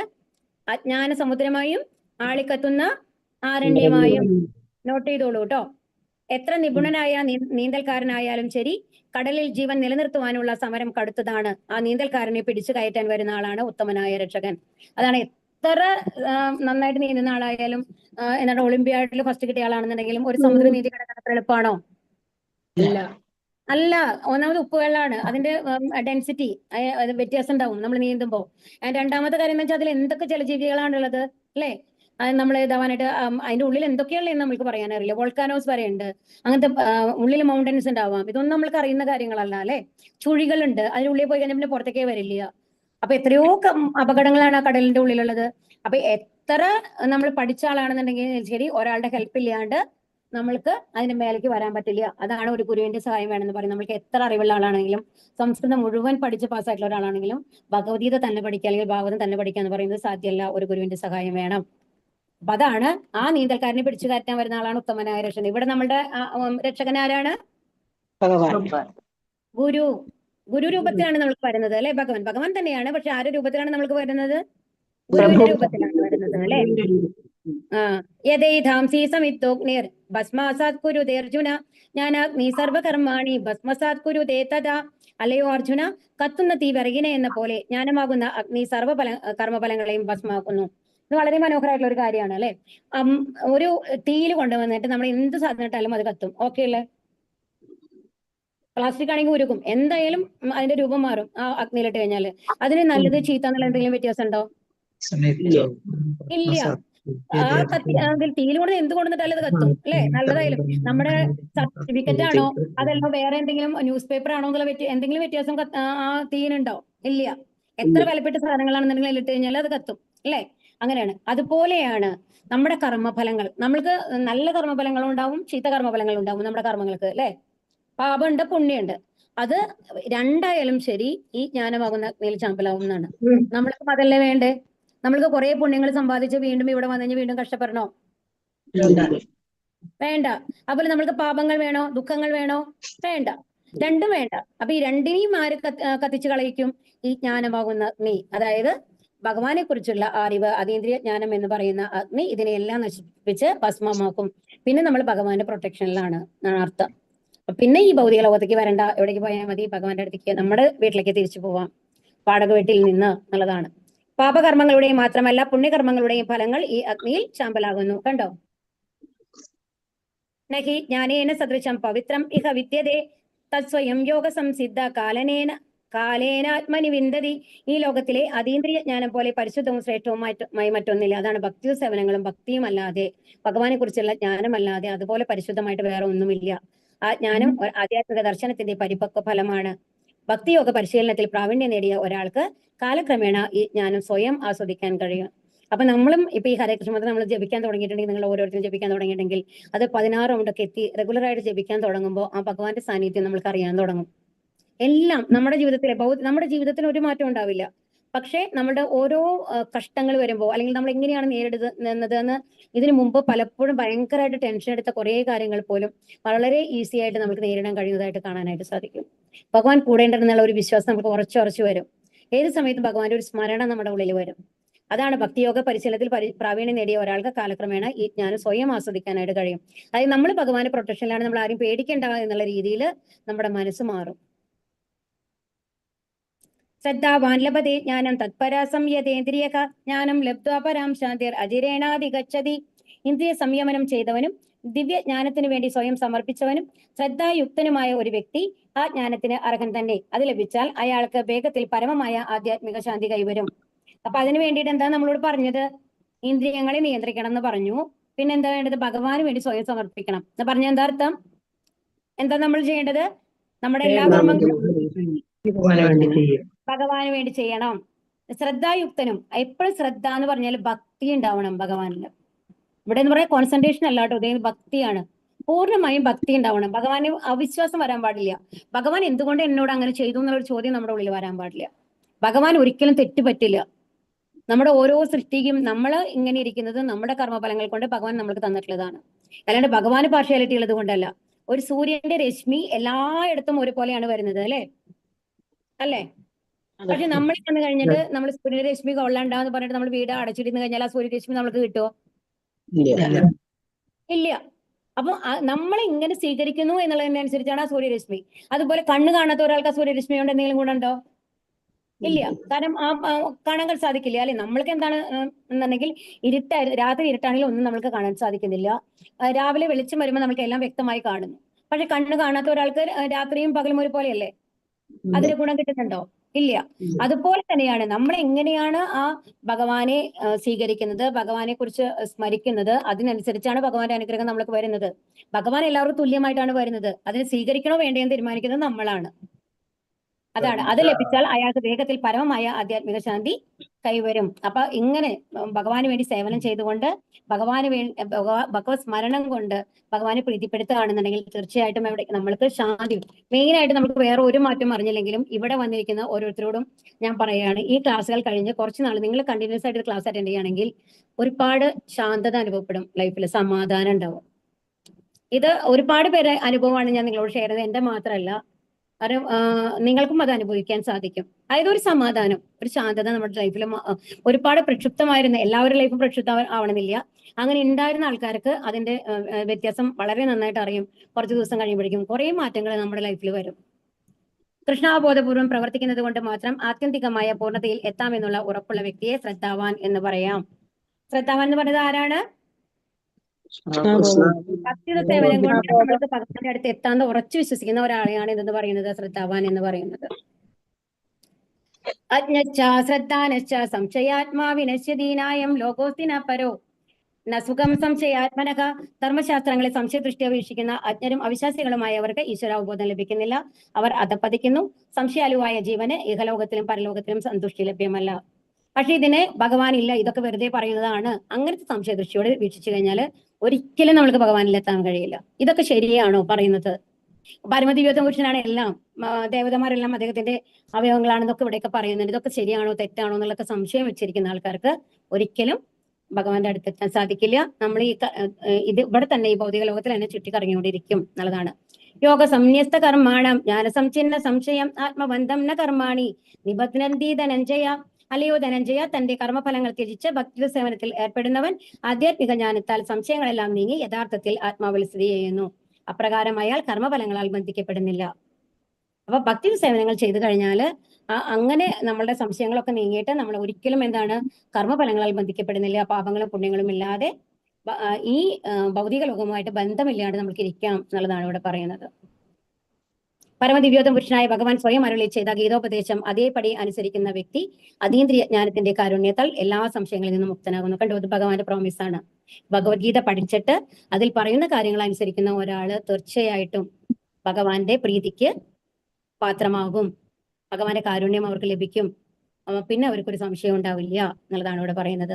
തസ്മാത് അജ്ഞാന സംഭൂതം ഹൃദസ്ഥം ജ്ഞാനാസീനാത്മനക ചിത്വൈനം സംശയം യോഗം ആതിഷ്ഠോത്തിഷ്ഠ ഭാരത. അങ്ങനെ അജ്ഞാനത്താൽ നിനക്കുണ്ടായ സംശയങ്ങളെ ജ്ഞാനത്തിന്റെ വാൾ കൊണ്ട് അറുത്ത് യോഗനിഷ്ഠനായി എഴുന്നേൽക്കൂ, ഭാരത യുദ്ധം ചെയ്യൂ. അപ്പൊ ഇതിന്റെ അവസാനം എന്താ പറയുന്നത്? അപ്പൊ നിന്റെ ഈ അജ്ഞാനൊക്കെ മാറ്റി ഇപ്പൊ ജ്ഞാനം മനസ്സിലായില്ലേ? ഭക്തി സേവനങ്ങൾ ചെയ്യുക, ഭഗവാന്റെ അടുത്ത് എത്തുക, ഭഗവാൻ ചെയ്യും എന്നെ പ്രീതിപ്പെടുത്തുന്ന രീതിയിൽ എന്ത് പ്രവൃത്തി ചെയ്തു കഴിഞ്ഞാലും അതിൽ പാപമില്ല. ആ പാപമെല്ലാം ആരെ ഏറ്റെടുത്തോളും? ഭഗവാൻ ഏറ്റെടുത്തോളും. അതുകൊണ്ട് നീ മറ്റുള്ളവരെ കൊല്ലുന്നത് കൊണ്ട് നിനക്ക് പാപം വരുന്നൊന്നും പേടിക്കാണ്ട് എഴുന്നേറ്റ് യുദ്ധം ചെയ്യൂ എന്ന് പറയുകയാണ് അർജുനനോട്. ജീവസത്തയുടെ സാർവകാലികമായ പ്രവർത്തനം അഥവാ സനാതന യോഗം എന്നാണ് ഈ അധ്യായത്തിൽ പ്രസ്താവിക്കപ്പെട്ട യോഗ പദ്ധതിയുടെ പേരെന്താണ്? സനാതന യോഗം. അതായത് എല്ലാ കാലത്തും ഭഗവാനുമായിട്ട് ബന്ധപ്പെട്ടിരിക്കുക എന്നുള്ളതാണ് സനാതന യോഗം എന്ന് പറഞ്ഞാൽ അർത്ഥം. അതെങ്ങനെ സാധിക്കും എന്നുള്ളതാണ് ഇവിടെ നമ്മളോട് പറഞ്ഞിട്ടുള്ളത്. വ്യക്തിപരമായ നേട്ടങ്ങൾക്ക് വേണ്ടി മറ്റുള്ളവരെ വഴിതെറ്റിക്കുന്ന സ്വാർത്ഥ താല്പര്യരെ സൂക്ഷിക്കുക. ഭഗവാൻ നിശ്ചയമായും പരമപുരുഷൻ തന്നെ, അവിടുത്തെ പ്രവർത്തനങ്ങൾ അതീന്ദ്രിയങ്ങളും. ഇതറിഞ്ഞവൻ ഗീത അധ്യയനത്തിന്റെ ആരംഭം മുതൽക്കേ വിമുക്തനാകുന്നു. അപ്പൊ ഇത് പൂർണ്ണമായും മനസ്സിലാക്കിയിട്ടാണ് ഇവിടെ ഓരോരുത്തരും ഉള്ളത് എന്നുണ്ടെങ്കിൽ ഇപ്പൊ തന്നെ നിങ്ങൾ ഭക്തരായി കഴിഞ്ഞു എന്നുള്ളതാണ് ഭഗവാൻ പറയുന്നത്. നിങ്ങളുടെ എന്താണ് നമ്മൾ ചെയ്യുന്ന പ്രവൃത്തിയുടെ പാവം പുണ്യൊക്കെ ആരെ ഏറ്റെടുക്കാൻ തുടങ്ങിയിട്ടുണ്ട്? ഭഗവാൻ ഏറ്റെടുക്കാൻ തുടങ്ങിയിട്ടുണ്ട്. പക്ഷെ പൂർണ്ണ വിശ്വാസം നമ്മൾക്ക് ഉണ്ടാവണം, ഭഗവാനാണ് എല്ലാം ചെയ്യുന്നത് എന്നുള്ളത്. അത്രയേ ഉള്ളൂ. ഹരേ കൃഷ്ണ ഹരേ കൃഷ്ണ ഹരേ കൃഷ്ണ കൃഷ്ണ കൃഷ്ണ ഹരേ ഹരേ ഹരേ രാമ രാമ രാമ ഹരേ ഹരേ. ഹരേ കൃഷ്ണ. ക്വസ്റ്റ്യൻസ് എടുത്തോളൂ കേട്ടോ. ഹരേ കൃഷ്ണ. ഒരു 15 മിനിറ്റെങ്കിലും നമ്മൾക്ക് ഇത് ചെയ്യാൻ പറ്റണം, സത്സംഗം ചെയ്യാൻ പറ്റണം. പിന്നെ ഒരു പ്രത്യേക കാര്യം ഞാൻ എന്താ പറയണെന്നുണ്ടെങ്കിൽ, നമ്മള് ഇത്ര കുറവ് പേര് ജോയിൻ ചെയ്യണ കാരണം കൊണ്ടാണ് ഞാൻ പറഞ്ഞത് ഒരു ദിവസം സത്സംഗം മതിയെന്ന്. എല്ലാവരും സത്സംഗത്തിൽ ജോയിൻ ചെയ്യണ മാതിരി നമ്മൾക്ക് തോന്നുന്നില്ല. അത് കാരണം കൊണ്ട് നമ്മൾ എല്ലാവരും സത്സംഗത്തിൽ ജോയിൻ ചെയ്യാം. ഇൻട്രസ്റ്റ് ഉള്ള എല്ലാവരും കേട്ടോ. ഹരേ കൃഷ്ണ. അപ്പൊ നമ്മൾ 2 ഗ്രൂപ്പ് എന്നുള്ളത് മാറ്റി ഒരു ഗ്രൂപ്പ് ആക്കണം. കാരണം എല്ലാവരും ജോയിൻ ചെയ്യുന്നില്ല, അപ്പൊ പിന്നെ കാര്യമില്ലല്ലോ. അപ്പൊ താല്പര്യമുള്ള എല്ലാവരും സത്സംഗത്തിൽ ജോയിൻ ചെയ്യുക. ഒരു റൗണ്ട് നമ്മൾ ഹരേ കൃഷ്ണ മന്ത്രം ജപിക്കും. പിന്നെ നമ്മളുടെ ഷെയറിംഗ് ആണ്. പിന്നെ എന്തെങ്കിലും വിവരങ്ങൾ ഉണ്ടെങ്കിലോ എന്തെങ്കിലും കഥകൾ ഉണ്ടെങ്കിലോ അങ്ങനെ നമ്മൾക്ക് ഷെയർ ചെയ്യാം, ആർക്കെങ്കിലും തോന്നുന്നത് അനുസരിച്ച്. ഹരേ കൃഷ്ണ. ക്വസ്റ്റ്യൻസ് എടുത്തോളൂ കേട്ടോ. വേഗം വായിക്കാൻ തുടങ്ങിക്കോളൂ. ഹരേ കൃഷ്ണ.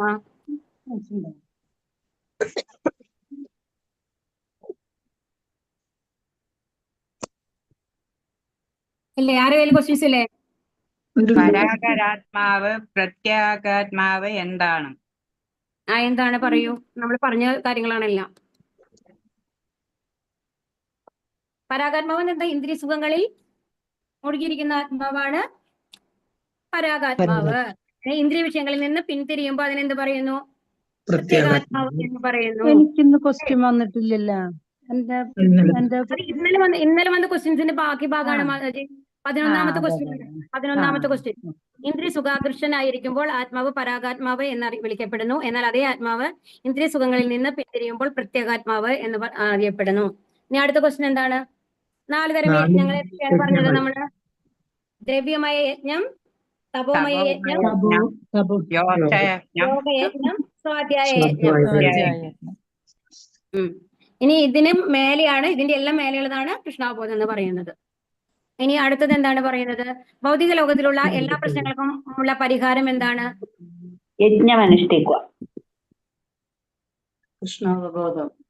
കൃഷ്ണാവബോധമാണ്. ഭൗതിക ജീവിതത്തിലെ എല്ലാ പ്രശ്നങ്ങളും പരിഹാരമാർഗം കൃഷ്ണാവബോധമാണ്. ഇനി അടുത്തത് എന്താണ്? ഒരു ആധ്യാത്മിക ഗുരുവിനെ സമീപിക്കേണ്ടതിന്റെ ആവശ്യകത എന്താണ്? എങ്ങനെയാണ് സമീപിക്കേണ്ടത്? എല്ലാം വിനയത്തോടു കൂടിയും എല്ലാം ചോദിച്ചറിഞ്ഞും. എന്തുകൊണ്ടാണ്?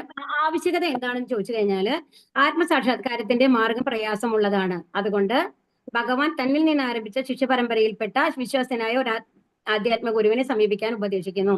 അപ്പൊ ആത്മസാക്ഷാത്കാരത്തിന്റെ മാർഗങ്ങൾ ഇത് പ്രയാസമായതുകൊണ്ട് തീർച്ചയായിട്ടും ഒരു ഗുരുവിന്റെ സഹായം വേണം എന്നുള്ളതാണ് ആദ്യത്തെ ഭാഗം. ഓക്കെ, എങ്ങനെയാണ് സമീപിക്കേണ്ടത്? അദ്ദേഹത്തിൽ നിന്ന് വിനയപൂർവ്വം ചോദിച്ചറിയുക. അദ്ദേഹത്തെ സേവിക്കുക, അദ്ദേഹത്തിൽ നിന്ന് വിനയപൂർവ്വം ചോദിച്ചറിയുക. സേവിക്കും വേണം, വിനയപൂർവ്വം ചോദിച്ചറിയുകയും വേണം. ഇനി അടുത്തത്, ഭൗതിക ലോകത്തെ എങ്ങനെയെല്ലാം വിശേഷിപ്പിക്കുന്നു? എങ്ങനെയാണ് ഭൗതിക ലോകത്തിനെ വിശേഷിപ്പിക്കുന്നത്? അജ്ഞാന സമുദ്രമായും ആളിക്കത്തുന്ന ആരണ്യമായും. ഇനി അടുത്തത്, എങ്ങനെയുള്ള വ്യക്തിയെ ശ്രദ്ധാവാൻ എന്ന് പറയാം? എങ്ങനെയുള്ള വ്യക്തിയാണ് ശ്രദ്ധാവാൻ എന്ന് പറയാൻ പറ്റുന്നത്? ഇന്ദ്രിയ സംയമനം ചെയ്തവനും ദിവ്യജ്ഞാനത്തിന് വേണ്ടി സ്വയം സമർപ്പിച്ചവനും ശ്രദ്ധായുക്തനുമായ ഒരു വ്യക്തിയെ എന്തെന്ന് പറയാം? ശ്രദ്ധാവാൻ എന്ന് പറയാം. ശ്രദ്ധാവാൻ വേറെയാണോ? ശ്രദ്ധാവാൻ ഇതാണോ? ഹരേ കൃഷ്ണ.